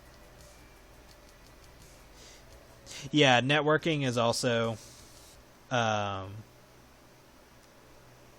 factor when going to college, because there's like the people that you've been around when you went to college, so you might have some connections there, and then it also helps your social skills and stuff like that if you need it for like when you're doing presentations and stuff like that. So there's that aspect too. So yeah, I agree with that. The networking when you go into college does help out a lot, but it also just heavily depends on what you're trying to do. So, like, if you're trying to work for, like, a comic book company, then yes, learning the social skills and stuff like that does help. You can technically learn all that without having to go to college, but if you're, like, don't know where to go about it, then, do what you gotta do. But yeah, like, if you're just trying to be independent and you know what you're doing from the start, or you've at least taken the steps to learning the process and stuff like that and learning what you need to do, then I would say you don't need it. You don't need it in college, because you can learn all this online, and for the most part for free, because a lot of people are willing to share information and help you learn. But if you feel you need to do it, you need to go, then yes, do it, because whatever learning experiences that you will gain from it will eventually help. And then obviously there's some stuff I did learn that I am using. Although the irony for me was that I went to college to learn because I wanted to learn to work on comics and stuff like that more professionally, which professional in air quotes. So went to college for that. Didn't learn to do that. Like I had like one class that had to do with comics, and then the rest of my classes had nothing to do with comics. So went to college for that. Learned 3D environment, which was becoming the industry thing where, you know, you need to learn CG stuff. Which either could have been me learning CG for gaming or learning CG for, like, compositing stuff. So went to college to learn 3D for that, so I learned, like, Maya at the time. So finished college learning that. My first job had nothing to do with anything I learned from college other than editing. So my first job was working on movies, like film, like making the whole stereographic 3D thing. So did all that. So I worked on 3 movies, and then now I'm doing this. So yeah, my schooling experience was all over the place.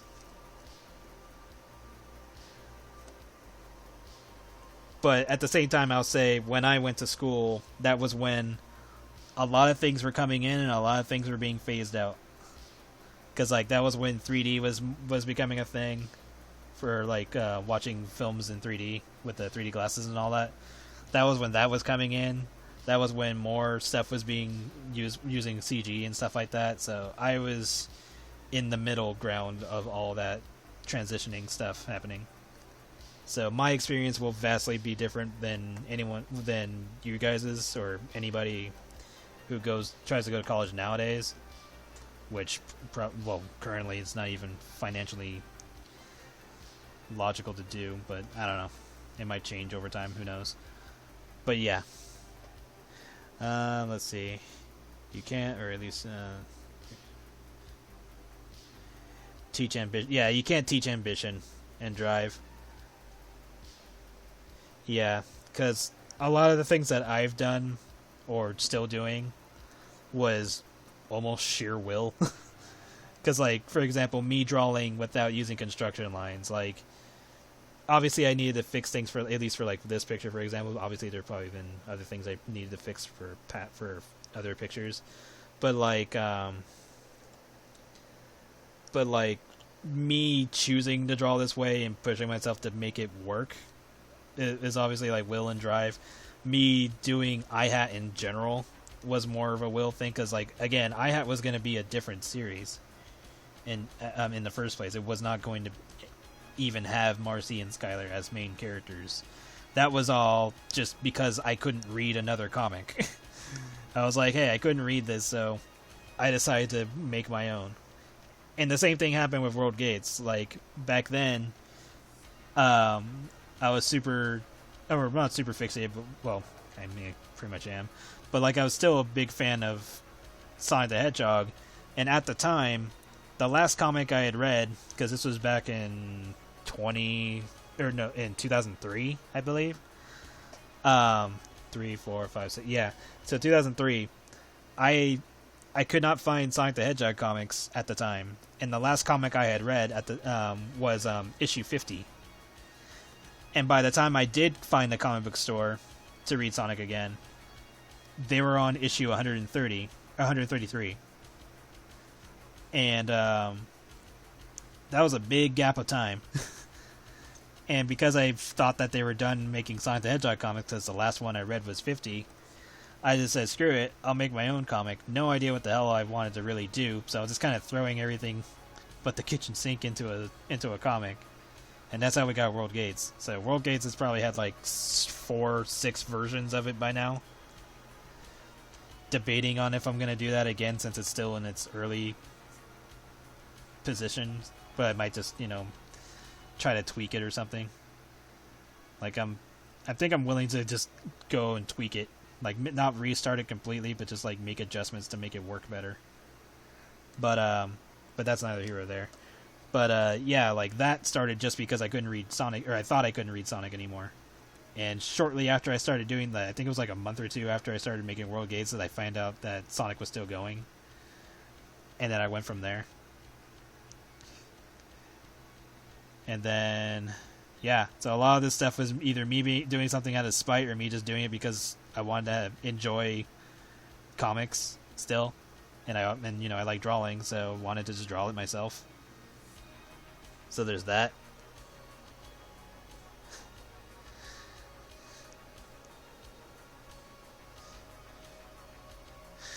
Oh yes, spite has been a very fantastic motivator. Yeah, like again, I seem to do well when I'm being spiteful on something. Because there was a book that I read recently. I enjoyed the book. I thought it was great. It had to do with Vor. So I was like, okay, cool. I was reading it, getting towards the end, you know, enjoying the whole thing. During the story, there was one character in there that I enjoyed. I was like, oh, this is a really fun character. So, reading it, you know, the character makes their points here and there. Everyone's, you know, going through the motions and stuff like that. Gets right up to the very end, and the character ends up getting eaten through, like, pretty dumb reason. Especially the way they were setting up the two characters' interaction, the one who ends up eating her and her in general. And I was just like, well, that's fucking bullshit. And so, and after I was done, and that was like at the very end of the book, so I had like finished the book at that point. And I'm just kind of sitting there after reading it, just going like, man, I am really pissed off about what happened to that character. And this was like probably actual being pissed off.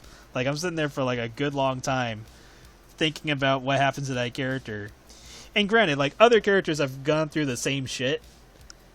But for this particular character, it just stuck out enough for me to really be annoyed by it. And so I was thinking, like, okay, I want to do my own version of this, but without that character getting offed. And I'm all like, okay, what can I do to make this work? And not just, like, go on some, like, random side comic again. And I say again because that has been... That was already a thing with Creamfield. And so... I had already had a character who hasn't really gotten a chance to do anything, and like I can just show you who that character is because like whatever I show you is not going to be what she eventually looks like, and because like she's going to show up in Black Circus in Joanne's story because this is how far I took this. So this is her original look, red. And so she's gonna, like, I'm still gonna keep some of these aspects of her. Like, this is an old ass design, so obviously she's gonna get a big update. But I'm gonna take this character and make her the way I want to make her for Black Circus. So yeah, I was like, no, fuck that. and so after reading that book, and I was like, no, I'm gonna make this. I'm gonna make my ideal way of how I would want a similar character to have that scenario. And I'll probably make a small jab at that as a joke. But overall the book was great. Like the person who's making it is already making a sequel. And it's called Spin the Bottle. So yeah, if you guys ever feel like reading that story, go for it. But yeah, I was totally into the book pretty much the entire time. Some parts kind of pissed me off here and there, but that was just more of like the morality of the characters, just like, you know, the reasons why they're making certain decisions, which ultimately doesn't make sense given how their world is set up. But, you know, it was just more of like dumb fun. But then towards the end, just one little part pissed me off, and it was enough to make me go like, no, fuck that. So I'm going to do my own thing for Black Circus. And it actually helped out because there was like one part of Black Circus that I was trying to figure out how to make the most sense of. When it comes to Joanne and how she gets into the circus and stuff like that. There was just like one little detail that I was having trouble fleshing out. But this motivated me to work that out. So now I know what I want to do for the part that I was stuck on for Joanne. Yeah, it's called Spin the Bottle. I can link it. Yeah, she's basically going to teach Joanne what to do in these scenarios. Because again, Joanne is kind of forced into it. Let me grab the link to that book. Because Joanne is kind of like forced into that situation when she didn't intend to, and so Red will not only coach her but also take her to an area where doing that stuff is perfectly fine, albeit slightly illegal, but fine enough where she can, show her what to do. So let me grab the link to this. Okay, the person posted the first chapter, but I want the actual book. Where is it?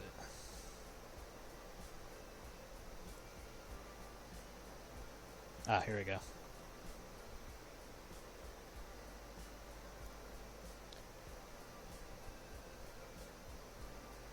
Yeah, I'll give you guys the link for both the book and the PDF. But there's also, well, I'll just send you guys this because that way you can decide for yourself. Because they have one link for just the PDF, one link for the book itself, and then a link for both of them. But here you guys go. So yeah, so this old ass character I have is going to get a major role, all out of spite, all because I got pissed off about a very particular situation.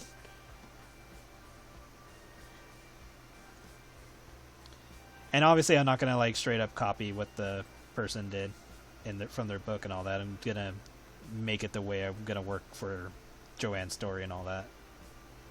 But you'll notice. But if you ever read that story, you'll know the reference. You'll be like, "Oh, okay, this is what Viro got pissed off about."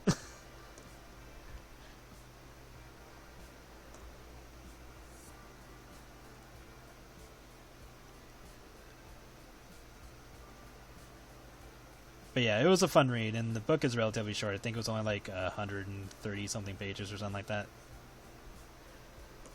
And there's supposed to be a sequel coming, so I'm definitely gonna read that too, because I'm curious on where that goes.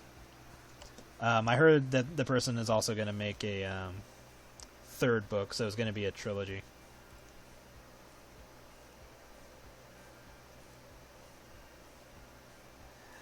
But yeah, just one little part pissed me off enough to be like, nah, fuck this. I'll make my own goddamn version with blackjack and hookers.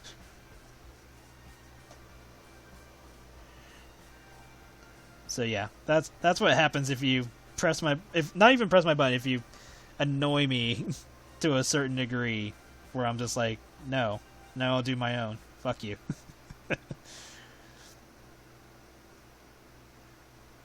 But that's mostly just because I enjoyed either the story or the characters enough that I would make some kind of like spiritual successor type situation.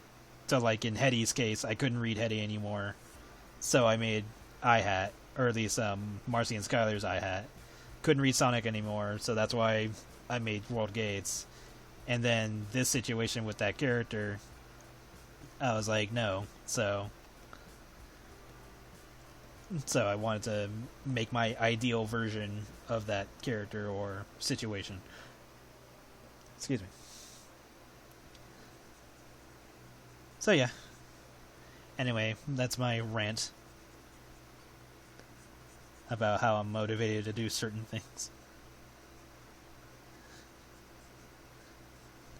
And then obviously, I'm motivated because I just like drawing and comics in general, so there's that too. But sometimes these situations get me to make something I was struggling with or something that I was trying to figure out much more doable, because now I'm like focused. I'm like, no. So we're doing this out of revenge.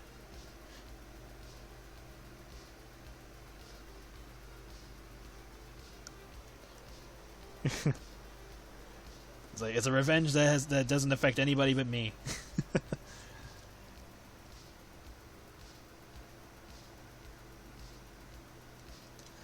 But yeah, that's how I have fun. So be weary if I ever get into any interesting story or character or something, because it's like, Viro's pissed, he might do something.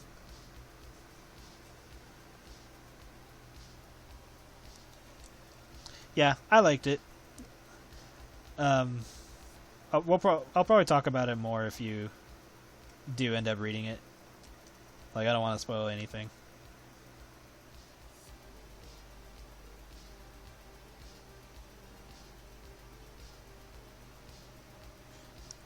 Yeah, it's like just a little bit tight on her. Her little chubby belly.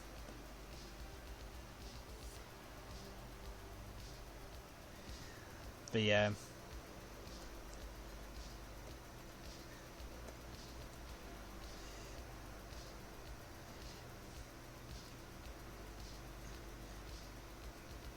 There's one look that I want to give her, but I don't want to give it to her until the 5th pick, assuming we get that far. But yeah, like I'll let people know that I'm gonna extend the drive because of the new interest. So I'll either extend it until Wednesday or I'll just extend it until next Sunday. Plus, it took me a while to get these picks, to work on these picks, so I want to make it fair. Because if people were waiting to see what the artwork was before deciding whether or not they wanted to support it, then I want to give them that chance.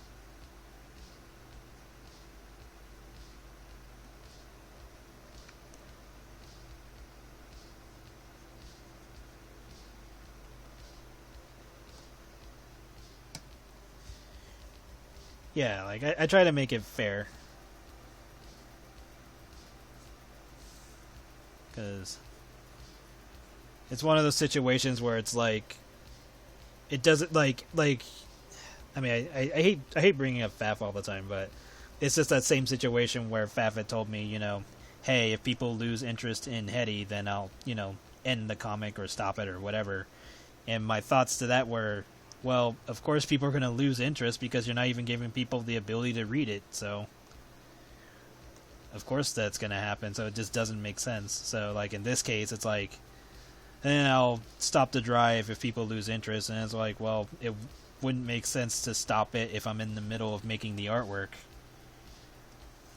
because now people don't have a chance to see what they're supporting. So yeah, I'm going to definitely extend it so that people have a chance to decide if they want to continue it on, or continue supporting it.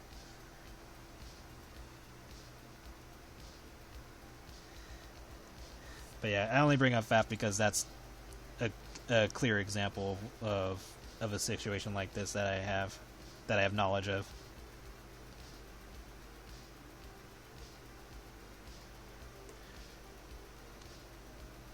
We're getting close to finishing this. Just gotta go through the laundry list.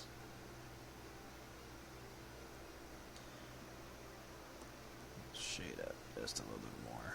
There we go. Get them thighs.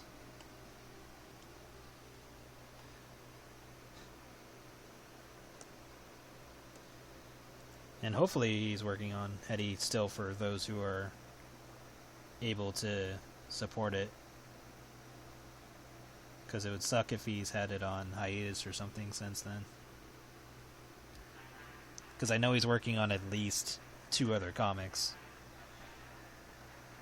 so I don't know how much time is going, I don't know how much time he's putting into them, because I know he says he had a team for Vorkamp. I think it's just him working on pest control, but I don't know if he's putting time into whatever's left of Hetty.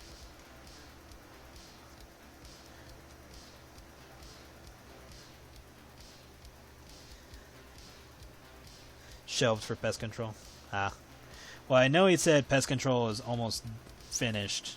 So I don't know how many more pages, but I know he said that he's getting close to ending it. So maybe Hetty will come back after that.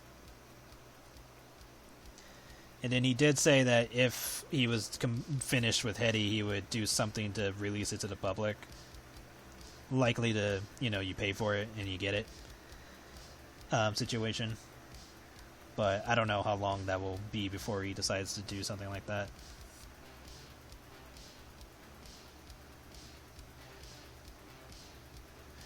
No one speaks up about the situation. Yeah. I don't know if it's like the situations where people are put into like a special group and they're given rules to not, speak up or act out of line or whatever the situation is. Like, I don't know if that's the case in A Club because I'm not in it. But I don't know. Like, I hope they're having a decent experience, but it just sucks the way the situation's has been handled. 'Cause, like, on one end I understand because, the whole premise is that, stuff was being leaked out and you didn't want that happening, and I can understand that. But at the same time, there are better ways of handling leaks that don't alienate your audience or even, like, ruin the experience or the enjoyability of the comic and characters and stuff like that. And I also know, money is a factor. Like, if people are leaking out your content, then that means people aren't paying for it. But you also have to understand, if people were going through the trouble to get the leaks and stuff like that, that means they were probably never going to buy it in the first place. And unfortunately, I never got that chance, because by the time I got into Hetty, that was when all that stuff was going on. So I didn't even get a chance to support it, even if I wanted to. Which I did, but I got into it way too late. Because when I read it, I was like, oh, cool, I want to support the artist because I thought it was cool. And then found out all that happened. So, yeah. So, it is what it is. But, as I said, hopefully, in some possible future, there's a way to actually read either the rest of Hetty or wherever the hell it's gotten to, or if it's over, I don't know. But hopefully he'll allow people to actually read and support it or whatever, because I don't see the reason to keep up what he's doing, because it doesn't make sense. All it's doing is just hurting both his name/brand and the comic itself.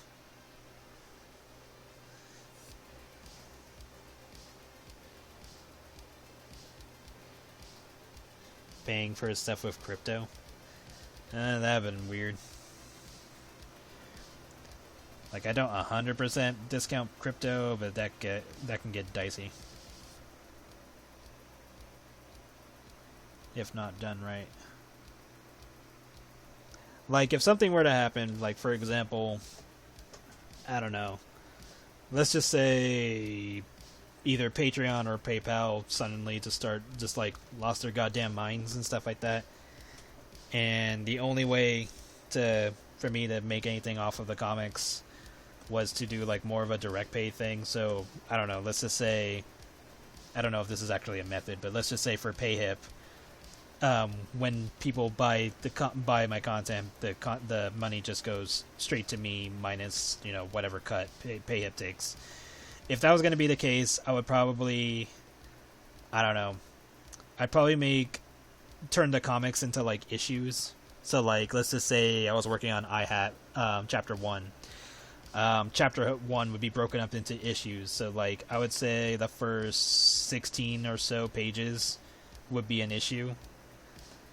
And then that issue, I don't know, I put it up for like $5. And then there we go. So go from there. And that would be how I would handle my content at that point. And then, I could still make like side content like, art sets and stuff like that, and put them out for however much I put them out. But, yeah, that's probably how I would handle it, assuming anything got screwed over down the line. And like, this is just like assuming like Subscribe Star wasn't a thing or something like that. So That would be how I'd handle that situation if I needed to.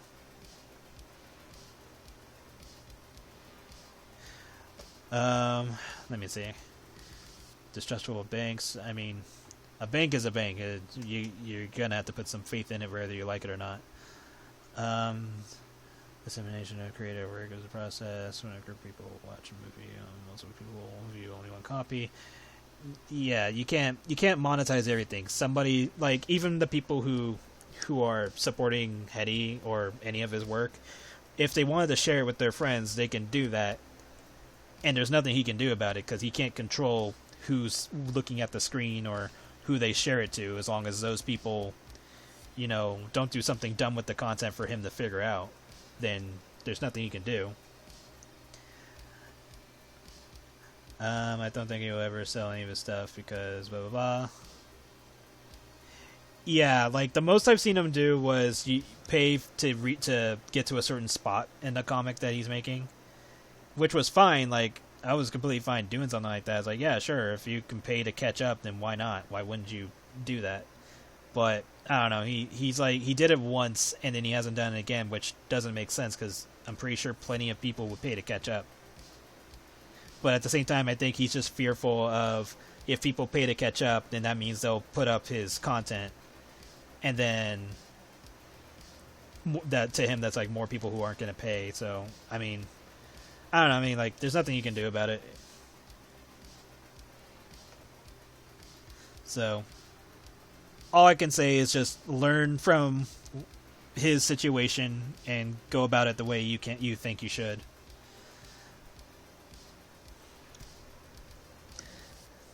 Because the way he's handling it, I don't think makes the most sense. Because the way he was doing it was like, if you were to start reading his comic today, and let's just say he's currently on page 300, and it took 2 years to get to page 300, it would literally take you from today 2 years to get to page 300. And by the time you got to 300, he would be on 600, and it would take you another 2 years to get to that point.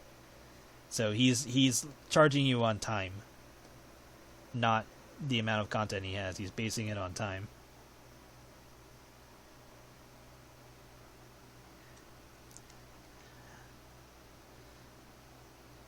Yeah. Because like, making content is one thing, but you also gotta treat your own fan base and audience right, too. And granted, the people who are going to stick around are the people who are going to stick around. You can't please everybody. But you can at least try to make it viable for them to support your work. And not, like, try to milk them.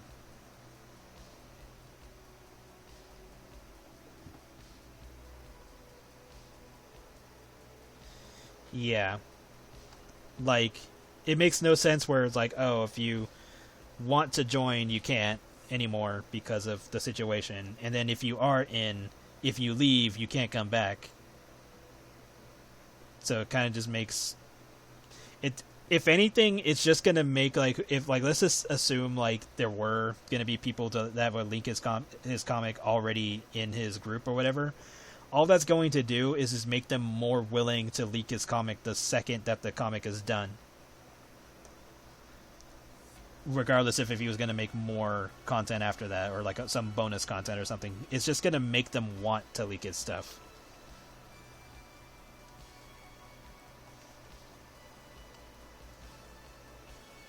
Which should not have been the case in the first place. Like, you shouldn't have quote unquote fans that are pissed off at you and are just going to, like, screw you over the second you're done with the content. Because you made it that way. It's like, you're so in a situation that your fans are going to do that to you. Like, that should have never been the situation. Okay, I think we're good here. Save. Because, like, when my stuff got leaked, I was like, okay. I mean, it is what it is. For people who want to support, they're going to support. And then for people who were looking at the leaks, all I really did was just ask them questions. to say, hey, let me know what you like and dislike. You know, use that situation to my advantage. It's like, it does me no good to just be pissed off and try to punish people who aren't going to be punished. Because all that ends up doing is just punishing my fans, and that doesn't make sense. So the most I could do in that situation was just ask them questions so I can get feedback.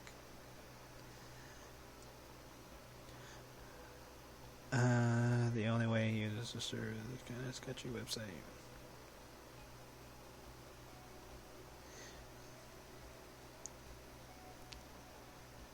Yeah, there's probably something, but I mean, all I can say is scan your computer, make sure your computer is functioning fine in a situation like that. If it doesn't freak out, then good. But I mean, that's more of a individual risk. And and I'm assuming it was not going to have anything super harmful, because if it did, then all it's going to do is just let people know, and then they're going to be less likely to support his stuff, and that doesn't help him. So I assume his personal website isn't going to do anything. At least it shouldn't. However he's putting out the content, because if he does decide to do it that way, all it's going to do is hurt himself more than it already has. Preferers of leaked content can still become supporters if welcomed aboard. If they see a good reason to, you got the right. Yeah, like, people who, like, I'm pretty sure there are people leaking my content. Well, I already know there are, because I've seen the websites that they get leaked on. And it's perfectly fine. Like, it's like, if it happens, it happens. If I really wanted to attempt to stop it, it wouldn't make sense for me to do so, honestly, because all it's going to do is just hurt my fan base. And then again, like, I would rather people tell me what they like and dislike. Like, I would rather interact with the people who leak the stuff, because it's like, okay, they have the content, they're looking at it, all right, now I get to find out what they like and dislike. And in some cases, they don't even leak everything that they have anyway, because, like, for example, Jam's content, I know the scenes of her with her big butt and her getting fat were leaked, but not the rest of her content. So there's some people who have, like, a particular line of how much they're willing to leak, which is perfectly fine. And interesting, honestly, because it just tells me more about what they really want and what they're willing to do. And then they also have, like, their own, like, moral compass of the situation, which is good, because, I mean, all I'm doing is learning more about both the fan base of the leaks and the fan base of the normal fans and stuff like that. So it's just more information for me. And like most situations, you can't prove whether or not somebody was going to buy your content in the first place, whether just because it got leaked. And then the second part of that I don't think people think about is, okay, you're leaking content, but you have to understand, if the content you leak doesn't get enough support, then people will stop making that content, because they will assume that people don't want that content because people didn't pay for it and people didn't buy it. And so like, let's just say the goal was $100 and each page was $5, or each download is $5, which means they only need 20 people. If 5 people buy it, but then the rest leak it or read it through, or get the content through leaks, then all that's telling the person who was hoping that the $100 was the goal, and they don't reach that limit, it's like, oh, maybe I did something bad. Maybe this is just a content that people did not want. Not with the people who leaked it not realizing, oh shit, this is a problem, because we didn't want this person to stop making this because we liked it. That's why we took it in the first place. But now they've caused their own black hole, because now the artist or whoever thinks that people don't want it, and so they stopped making it because of leaks that they may or may not even be aware of in the first place. So yeah, like, you gotta really think about what you're doing in those kind of situations.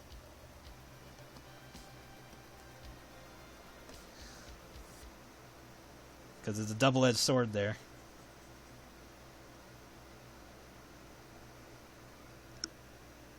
But that's just how I view it. It's like, okay, you can, I mean, here's the leaks, but you gotta understand that comes at a price. You may not think about it right now, but it'll happen if you do it too often. Which, as far as I can tell, at least in my case, not a lot of my content's been leaked. Like, some things here and there, but not enough for it to hit super hard. And for the most part, some of my content I put out anyway, with the exception of like irrelevant things. So like if I feel it's content that you don't essentially need to follow a storyline or something, or like something that's like critical, then it'll be extra content. It'll be something for people to go out of their way to obtain.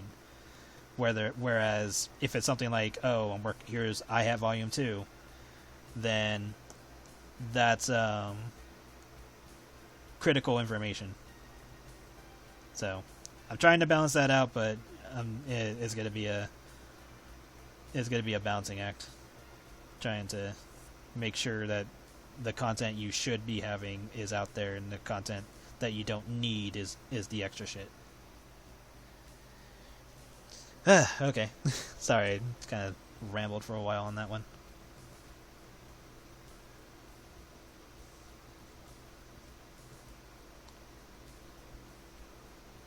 Okay.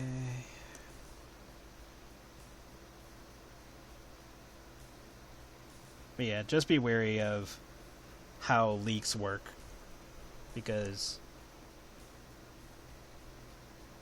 you gotta decide if you want that content to continue.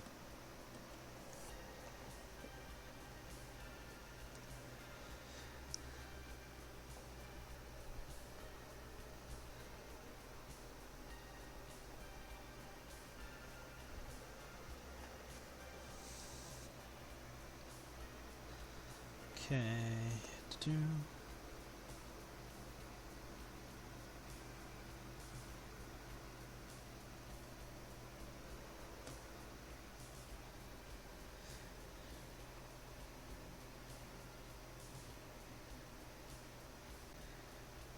It'll start off, or Black Circus will start off exactly where it left off.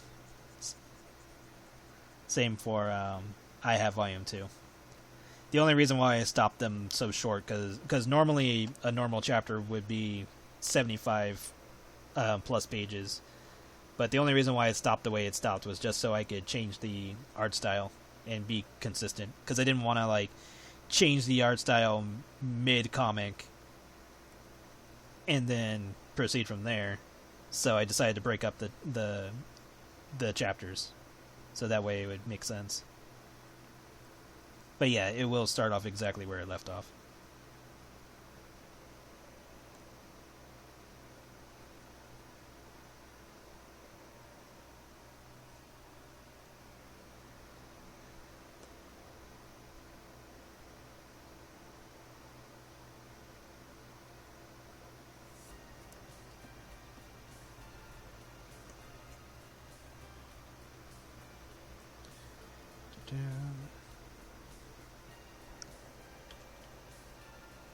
Save. Damn, it's already 12 over here. I need to hurry up because I need to play some Arknights. I usually play that at 2 a.m. because it gives me just enough time to do all the dailies and whatever missions for the day.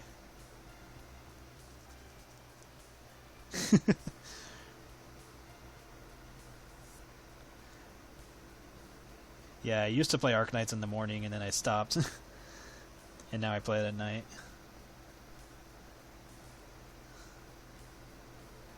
I want to play Overwatch, but I haven't had a chance to sit down and do that.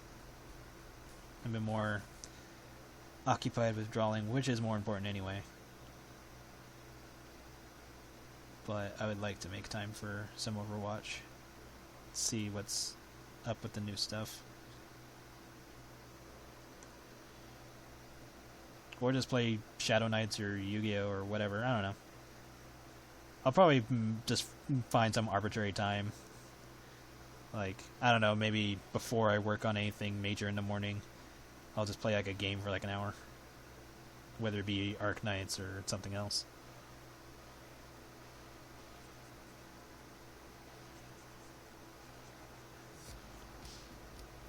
Or take the time to make some cards, I don't know.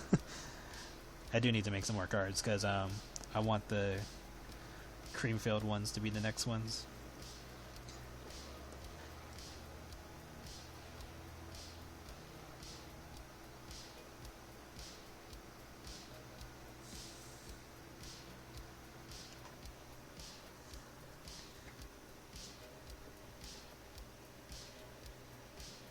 Yeah, because I try to do it before the day shifts over. For me, it's at 4 a.m., but during like daylight savings, it goes to 3 a.m. So at least if I were to play the game at like 2, that still gives me an hour to get through the dailies at minimum, and then like pick off whatever parts of any event that's going on. Because if I were to do the dailies take like 15 minutes, if not less. Because like I do the annihilation mission every day, and that's like 5 minutes if on autopilot. So during that time, I just go down and like make me something to eat or something. And then if I have to actually work on do a mission, then that's when I try to put in as much effort as I can.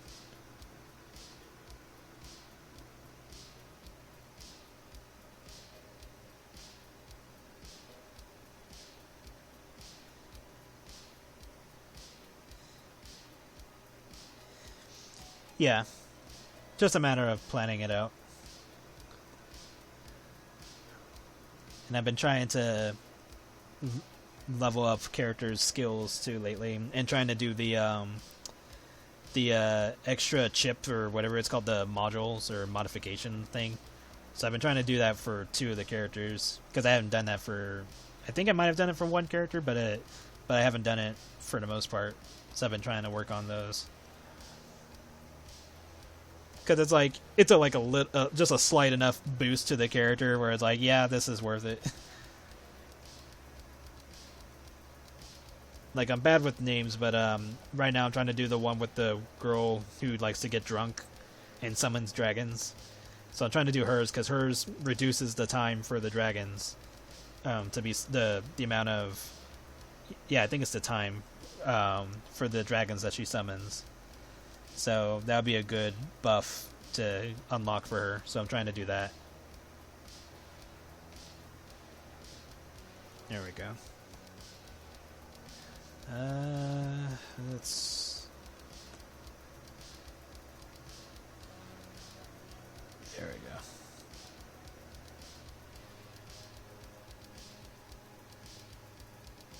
Yeah, I want to do the Phantom thing too. I still need to get the second ending. I got the first ending for it, but I have no fucking clue how to take down that fucking teddy bear. So I need to I'll probably like research the battle and then go from there. But I've made it to the teddy bear once, so hopefully I can do it again. But yeah, oh yeah, I need to see about the monthly thing too, the monthly challenges. But yeah, like I've managed to beat it once, so I want to try to get the second time.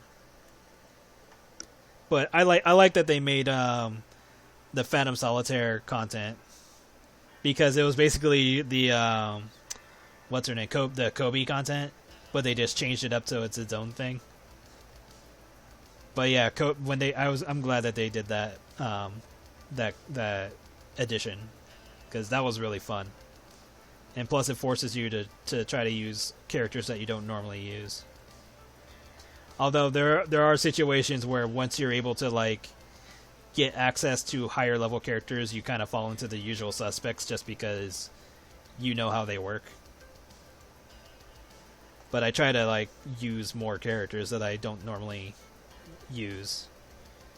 But it can be difficult because if you're not 100% on what they do, then you don't want to risk wasting your points on guesses. Though this is like infinite challenges, so it should be more bold about it anyway. So yeah, I think I'm gonna be more willing to use characters I don't use over the ones that I normally would use.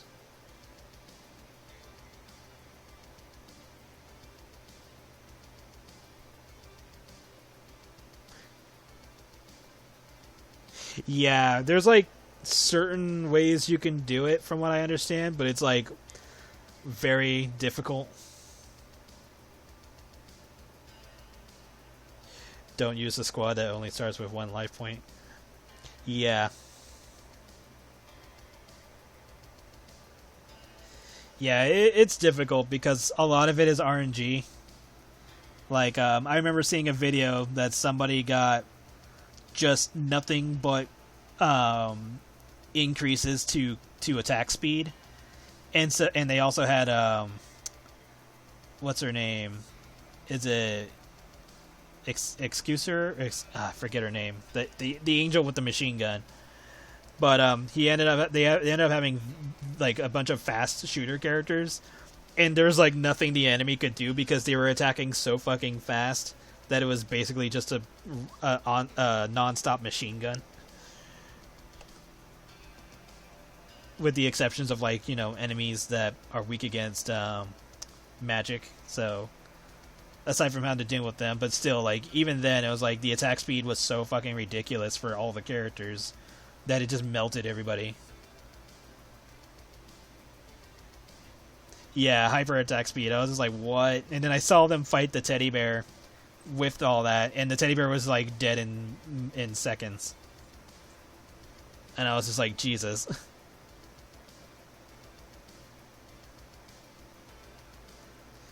So yeah, if I ever get a good run where just like a bunch of attack speed stuff starts showing up, I'll probably try focusing on that and see where that takes me. But it's fun to experiment because like you'll get in situations where it's just like, oh, okay, I can do this, and now I can take advantage of this ability. Like for me, I've been trying to take advantage of getting Calcith early and having her level up to her evolved state, or to her E2. But might have to do other methods and give those a shot. But yeah, I like that we get content that we can just constantly play. I just hope that if there's ever a situation where Arknights decides like, hey, we're shutting down for whatever fucking reason, that we're at least able to continue playing the game offline. Because that's what made me pissed off about Marvel Avengers Alliance, where once it shut down, there's like nothing more you can do, and all that time and effort was just gone. And Arknights is the second time I'm getting into something like that. So if Arknights goes down and there's no way to play ever again, then I think I'm just done with those types of games in general. Because it's like, no, I can't put myself through that for a third time.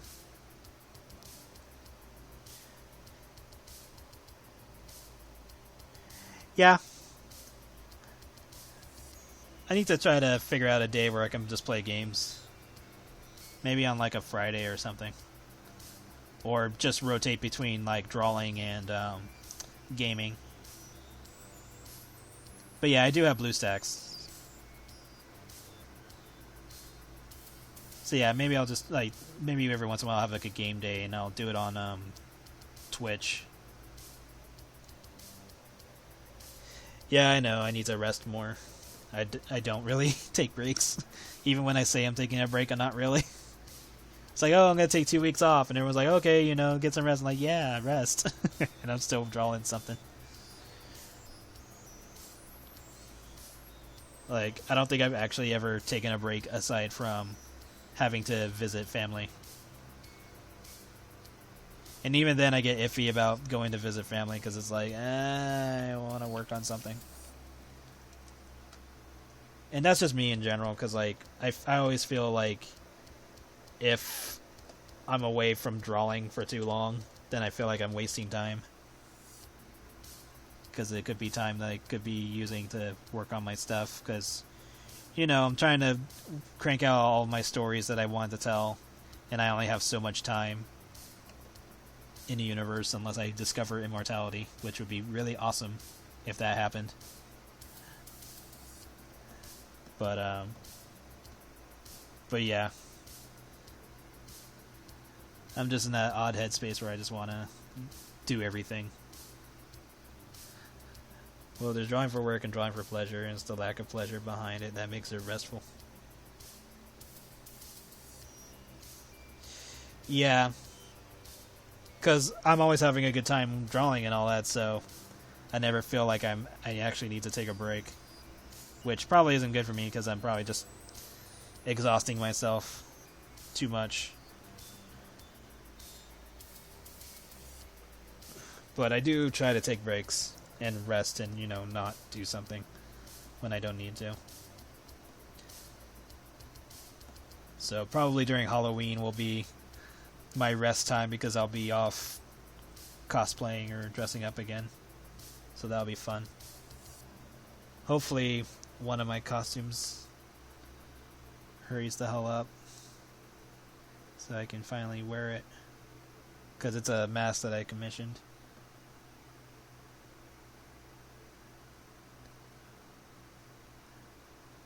But I commissioned it like 2 years ago, so. Well, I wanted it to go kind of like military-esque, but I also wanted to look. I'm making another female costume because I only have one at the moment. But I can see if I can. Well, I can show you what it looks like, or well, what I commissioned, because I didn't get the rest of the outfit and stuff because I don't have the mask yet, and it makes no sense for me to get the other stuff if I don't have the mask. Because if I don't have the mask, then there's no point. But let me grab the mask. Where is it? Where is it? Is it down here? Yeah. So, grab these two. So this is what it looks like.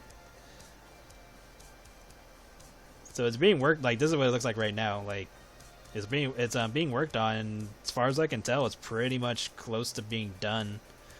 I don't know if it has like the let me change the. Oh no, I can use this. I don't know if it has like the. That is, you cannot see anything with that. I don't know if it has like the transparent black part to look through it yet here, and then I think this part needs to be colored in, like all this. And then I think there's like some details that are gonna go into like the feathering for like the color and stuff like that. So there's that. And then for the outfit, I was thinking of making it something like military looking. Because when I'm thinking of like the outfits, it's more of like a mishmash of a bunch of props put together. So it's kind of hard to explain it without knowing what I'm talking about. But think of like what's her name?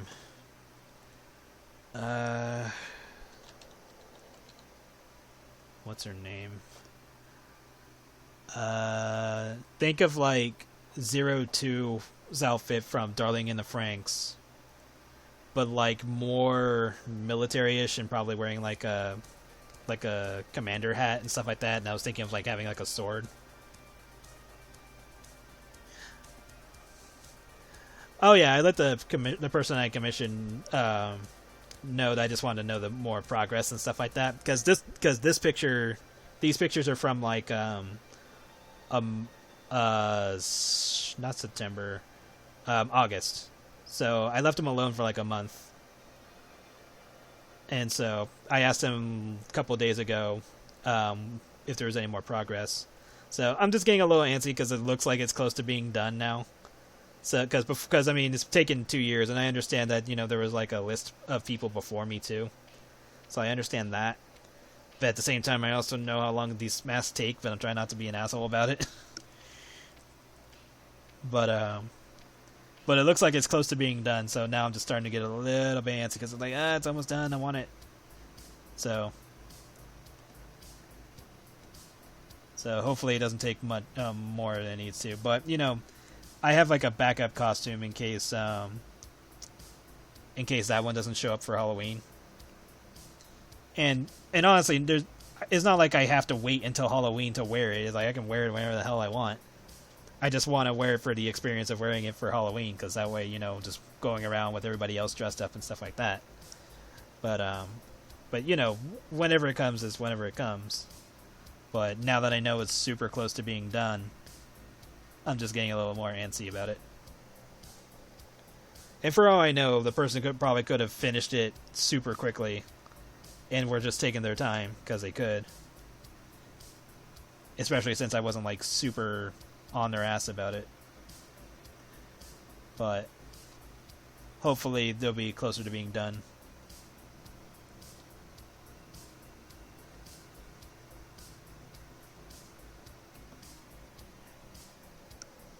And then yay, more stuff.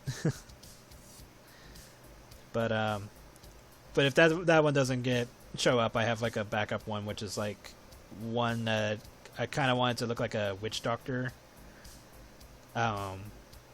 Because I actually have like two sets of fake boobs, so I have like the small ones and the big ones, and the maid outfit had the big ones. So for this one and the falcon head, I want to use the small ones. So see where it takes me. And then after that, I'm not going to try to make any more costumes because I already got enough. Because I still have the Skull Dog one that I can use again. Because I used that for one of the days of Comic-Con. Alright, so save. Save. And I think I'll keep going for like another hour, because that's going to go into my Arknight's time. And I'll probably cut from there, and then I'll finish this up after I play some Arknights. But this should be ready by tomorrow morning, if that's how far it goes. Because all that's left after this is just the background and dialogue. Because there's no like special stuff that I have to do to it.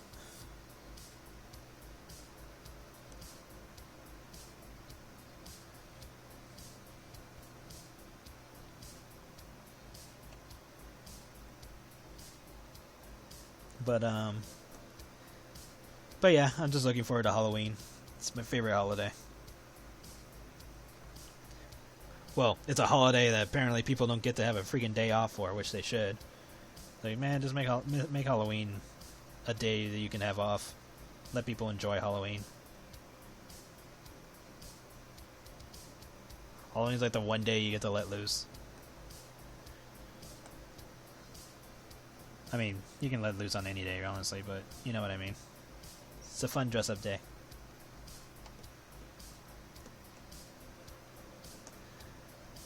I went to a Dutch Brothers dressed up in the maid outfit, and the people there were having a good time about that. And this wasn't even like for any occasion. I just did it just because.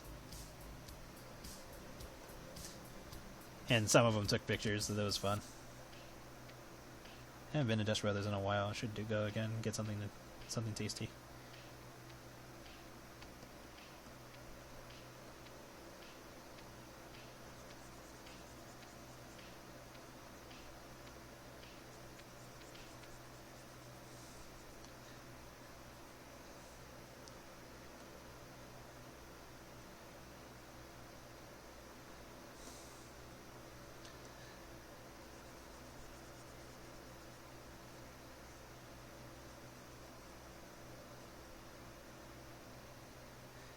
Okay, let's get some other song going.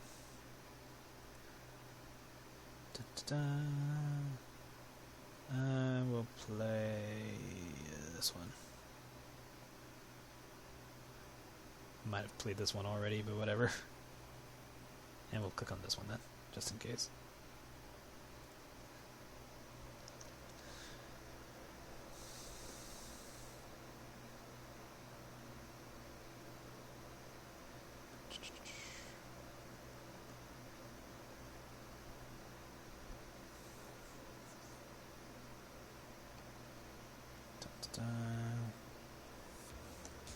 Lighten these up more. Okay.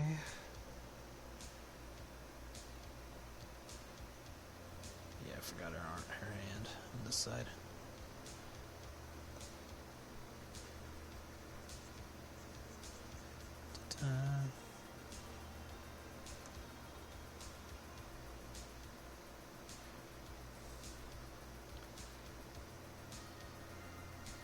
There we go.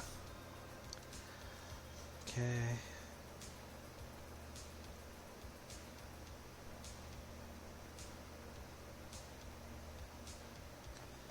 Next is this.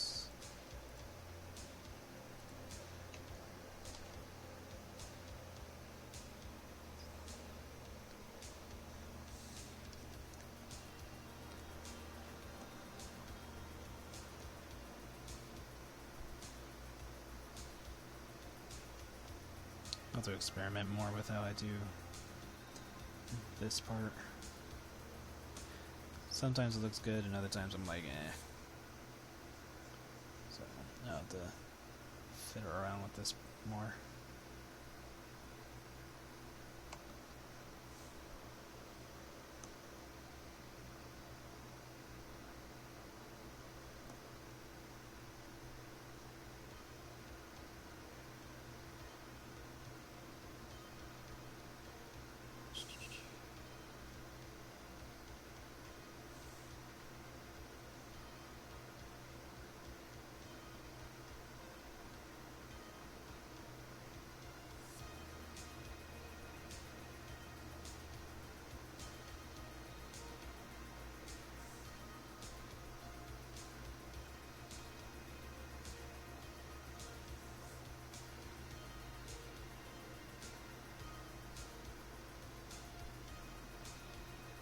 There we go.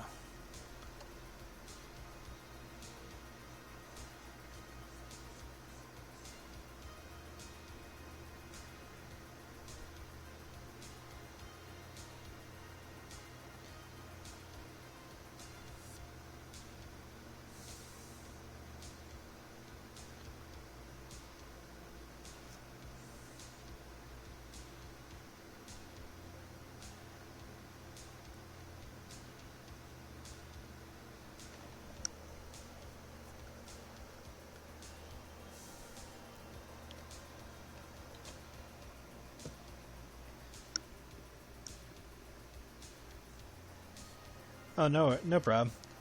Maybe I can try doing them more often. I just need to get in the habit of like being willing to work on something and just have a stream going, and just make sure I'm staying on task and not taking forever to do something that wouldn't normally take me too long.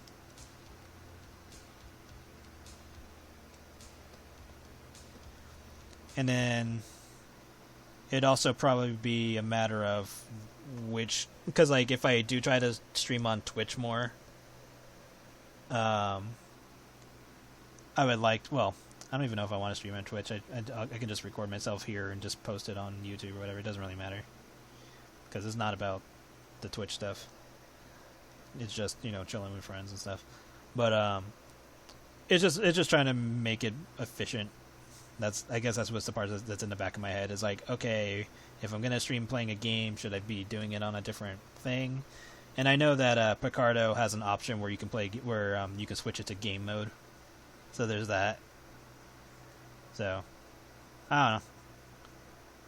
If I do play games, I'll probably just stream and then put the stream onto YouTube and be done with it, because I think I'm just overthinking with the whole Twitch thing.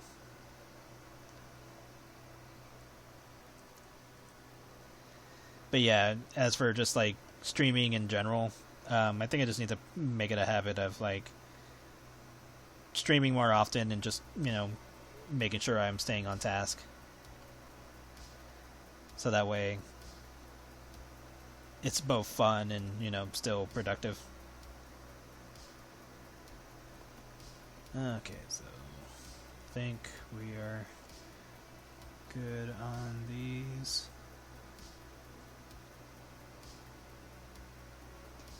Save. now I need the bags under Evil Marci's eyes.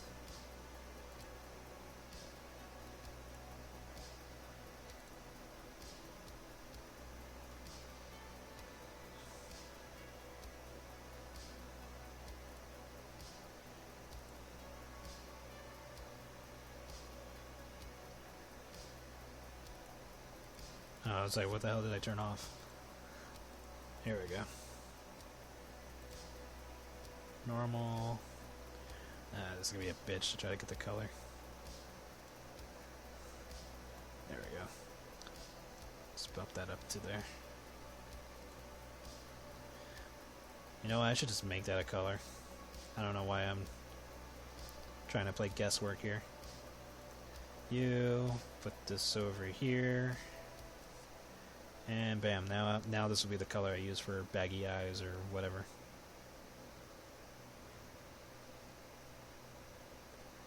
And we'll just save it. There we go. There, now I never have to guess about that ever again.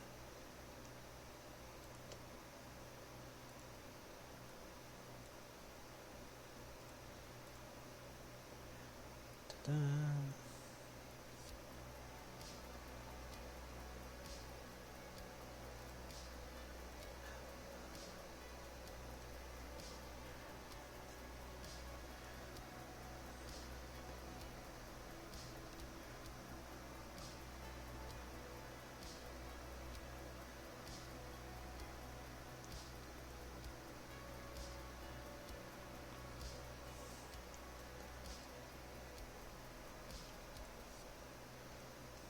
Go. Alright.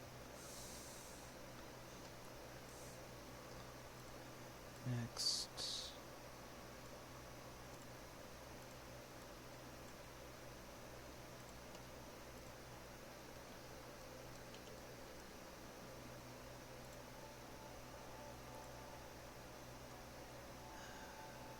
Put this to screen.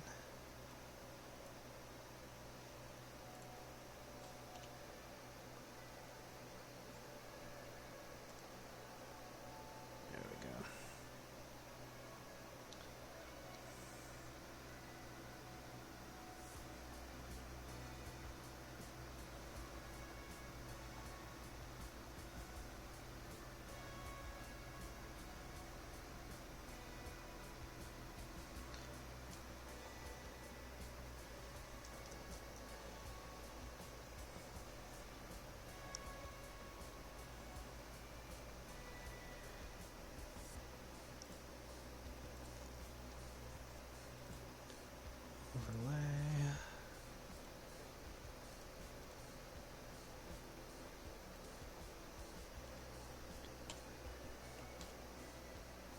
Make sure I save this shit.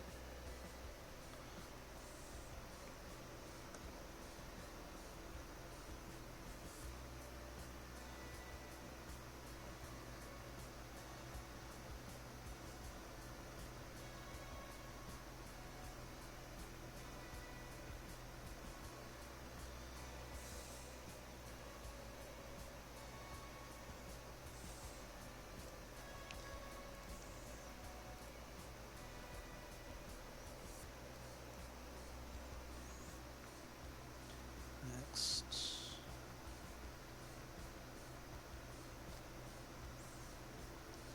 Make it look like there's some reflection in her eyes.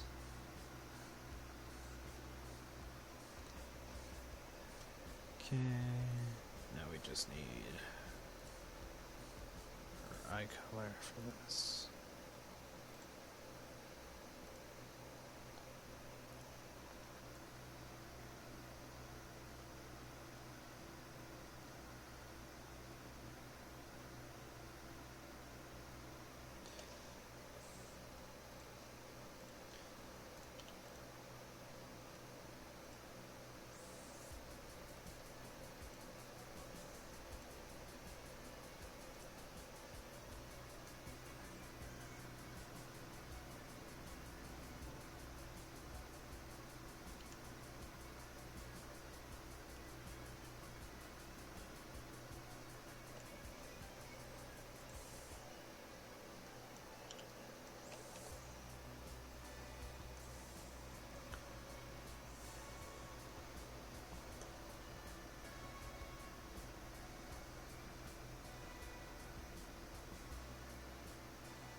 these.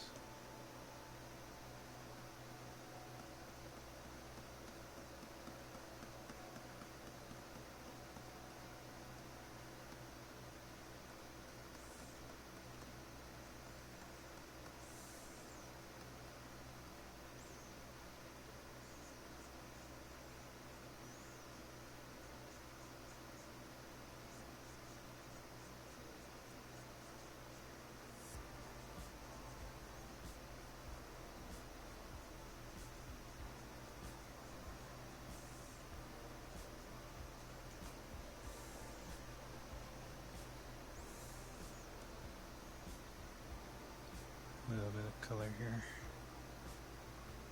Or highlight. Okay.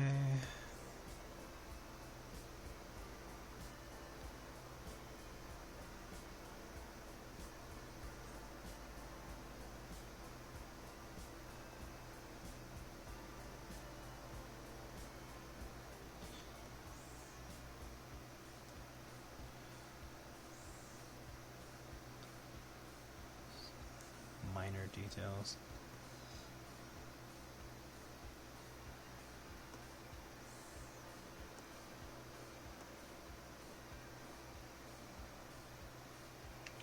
It's a little too bright.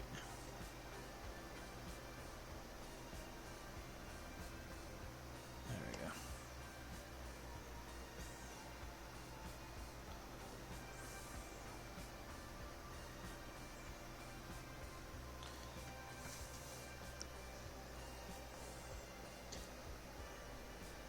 So there's that.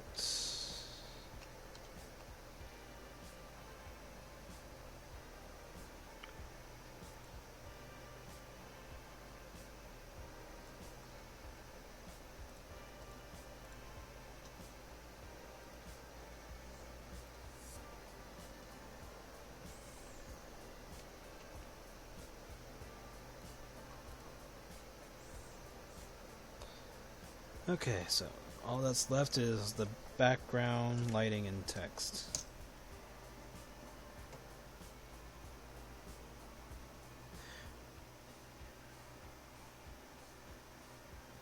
Fuck, that's a I'll have to check and see what what that event is.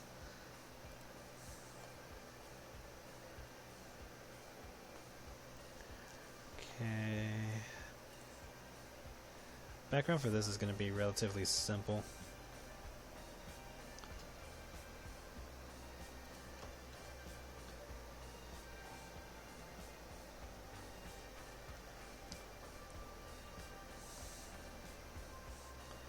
Because all it is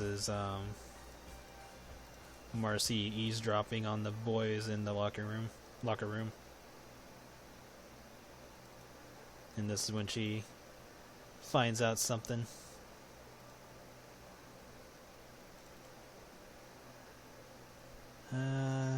What do I want to use for this?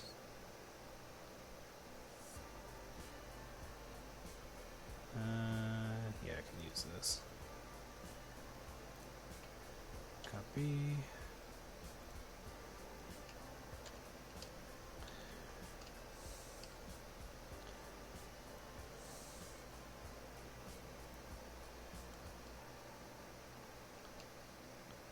We'll change the colors because we need it to be a particular way.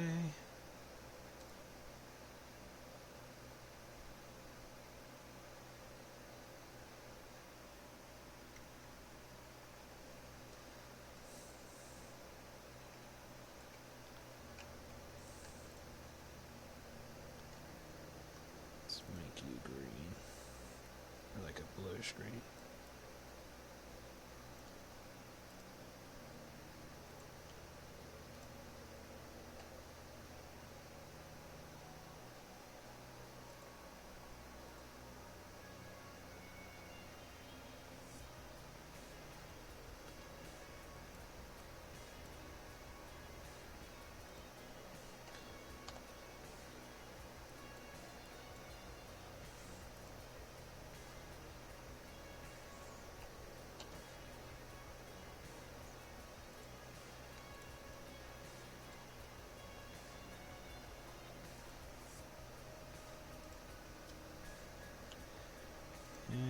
cheap tricks here.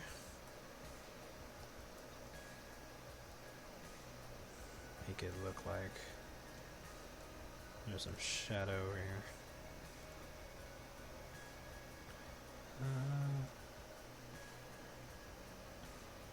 50, nah, let's do 30.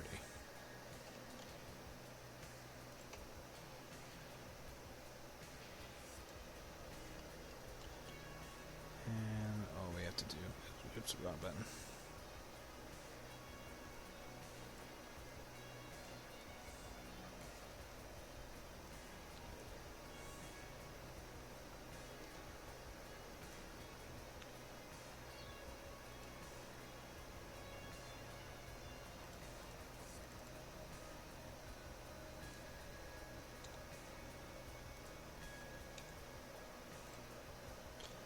There, now it looks like there's a bend to it.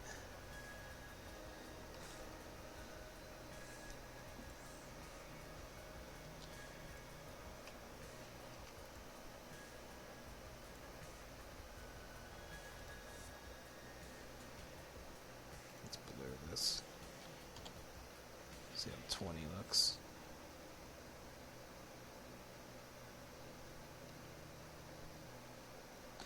Uh, 20 looks a little bit too harsh.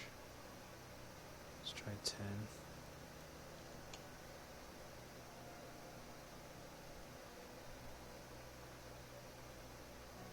It's a little better. Let's zoom in. Yeah, that's fine.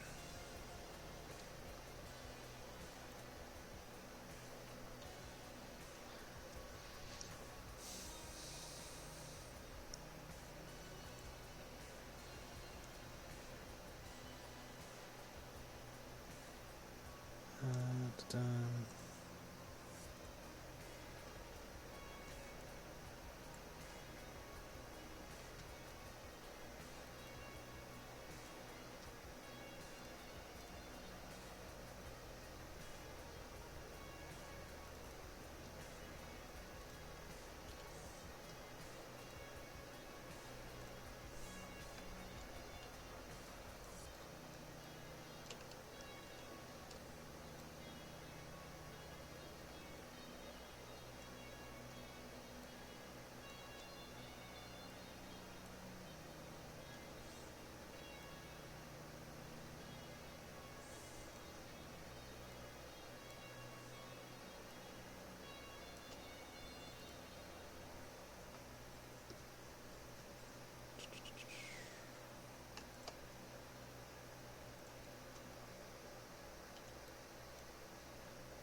That's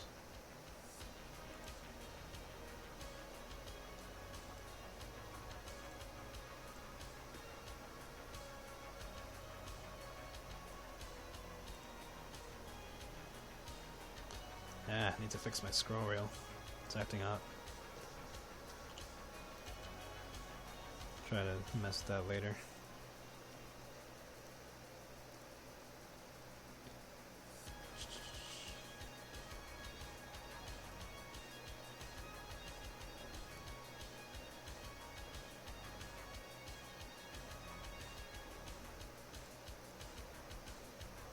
Actually, I have a better color for that.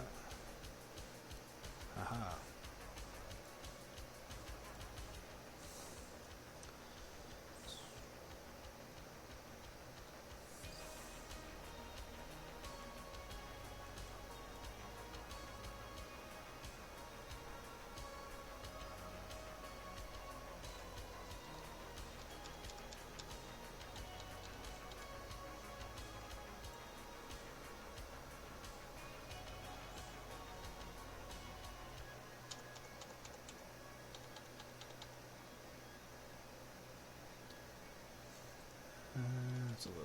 less than that.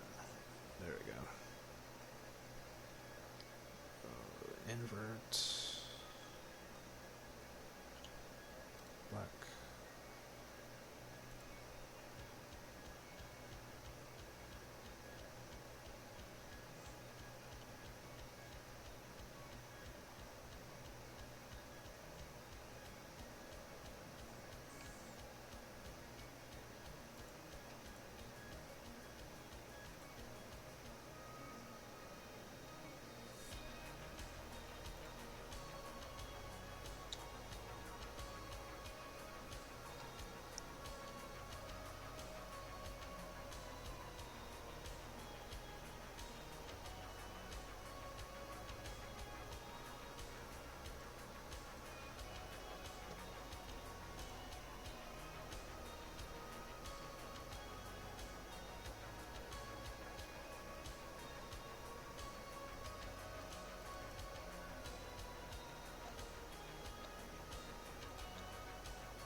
That looks a little bit too big.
Save.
Lockers, or should we lock the door?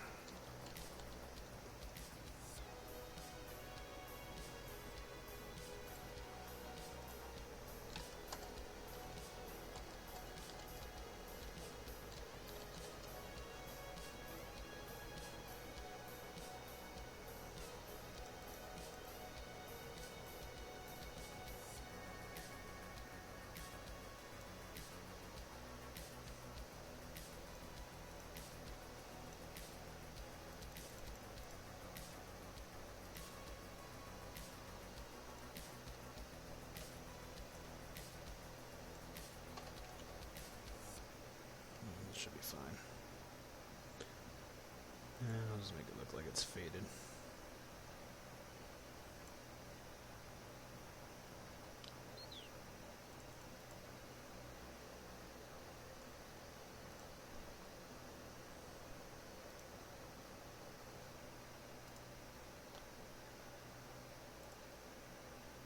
Moisturize.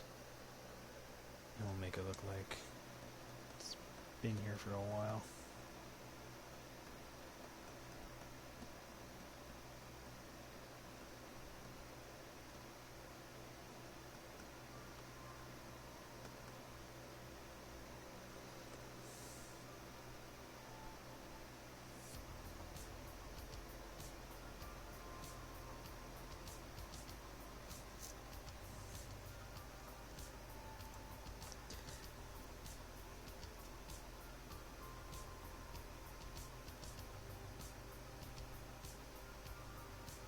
I know, right?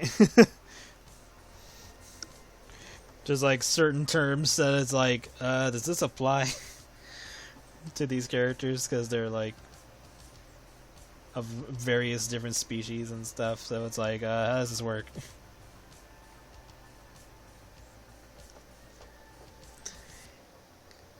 And luckily, humans slash havens do exist in their world, so this kind of still works.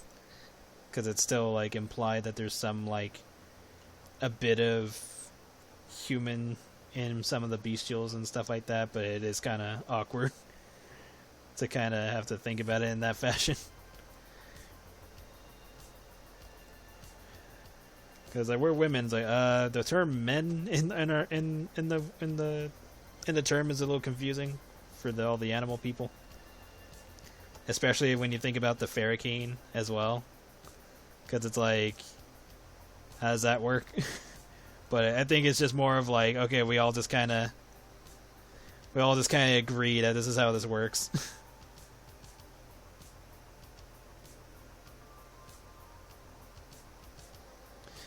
Right? It's like, oh, we'll use Stickman. It's like, does that work for us?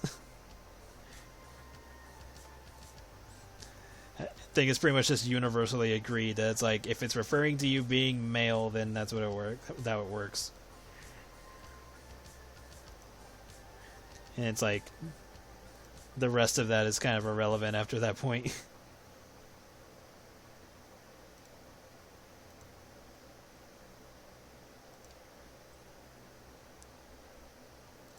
And there's no other feasible way to make that make sense.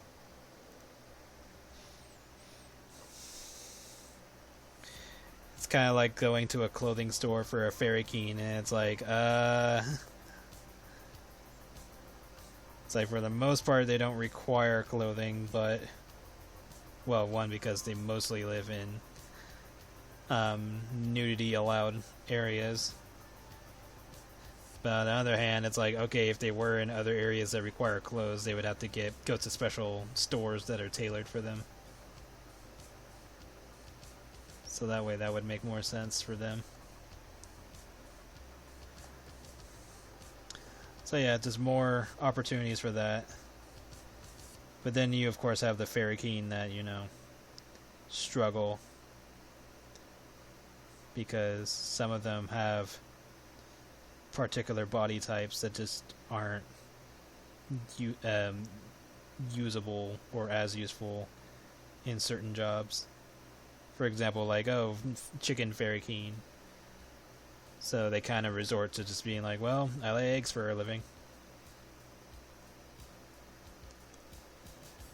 Kind of like that one character from Beastars, only that she was just doing it as like a part-time thing, and she's still anthropomorphic.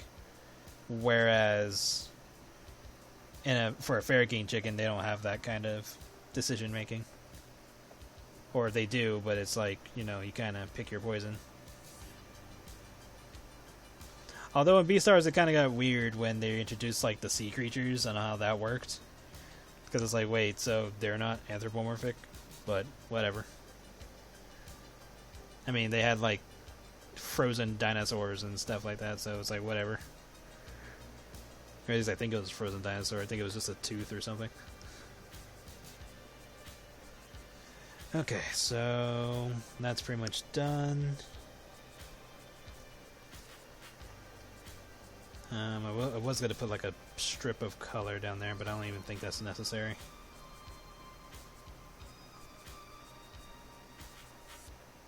Yeah, Beastars with the whole, like, it's like, yeah, eating each other is taboo, but we have a special area for that we kind of bat an eye to.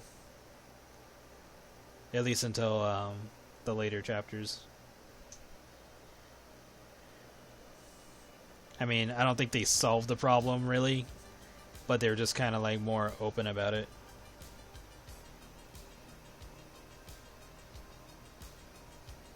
Yeah. That's why I try to make a big distinction between, like, the bestials, the ferrokeen, and actual animals. So whenever I do show more normal animals, I'll try to be more specific on how they're designed and make it look more like, okay, this is clearly an animal.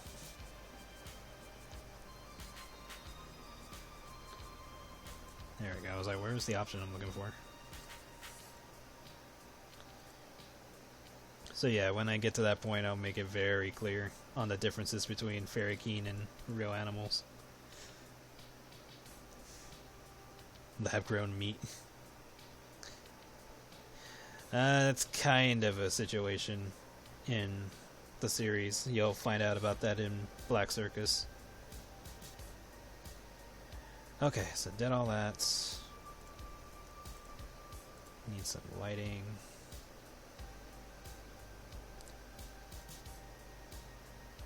Cool, I still got 20 minutes. So let's do it like this.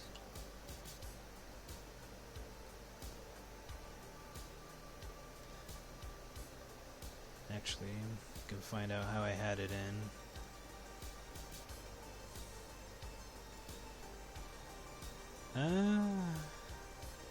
Could use that. Soft light overlay. Let's see. Let's see what I'm doing.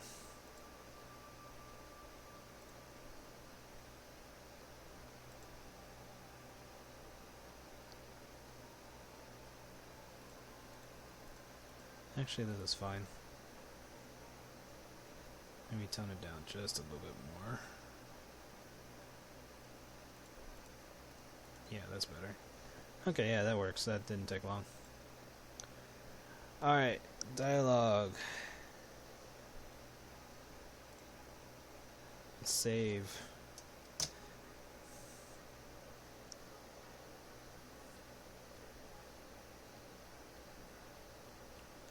Actually, I think I will stop it right here. I will save the dialogue for later.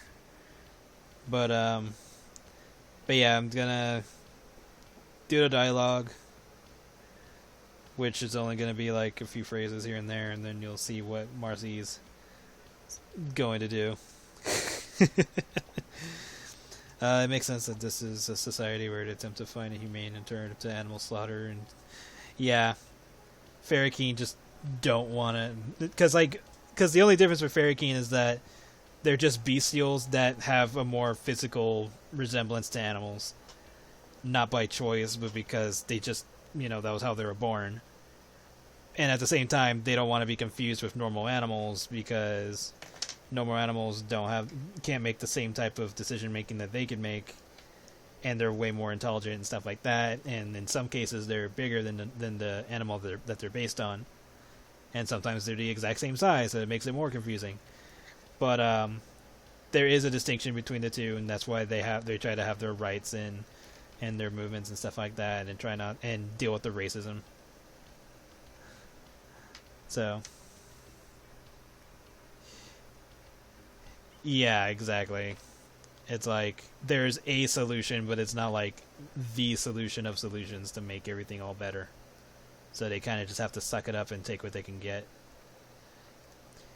But anyway, I'm going to sign off for tonight. I'll likely work on the rest of this before I start playing Arknights, and then I will post it. So you guys have a good night. If I wait, look forward to the next bit. Why is it funded or something? Good lord. Let me check just to be sure. I'm like ready for the next bit. I was like, it's not funded, is it?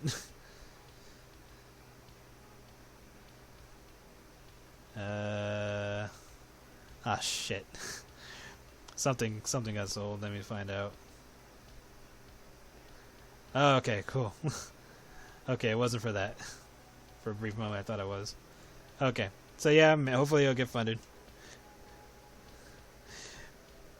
But no worries. But yeah, I'm gonna finish this up. I'll either post it before I play Arknights or after, which will be like just 2 or so hours of me playing, maybe shorter if there's not much for me to do, because it'll depend on if I feel like playing the solitary mode.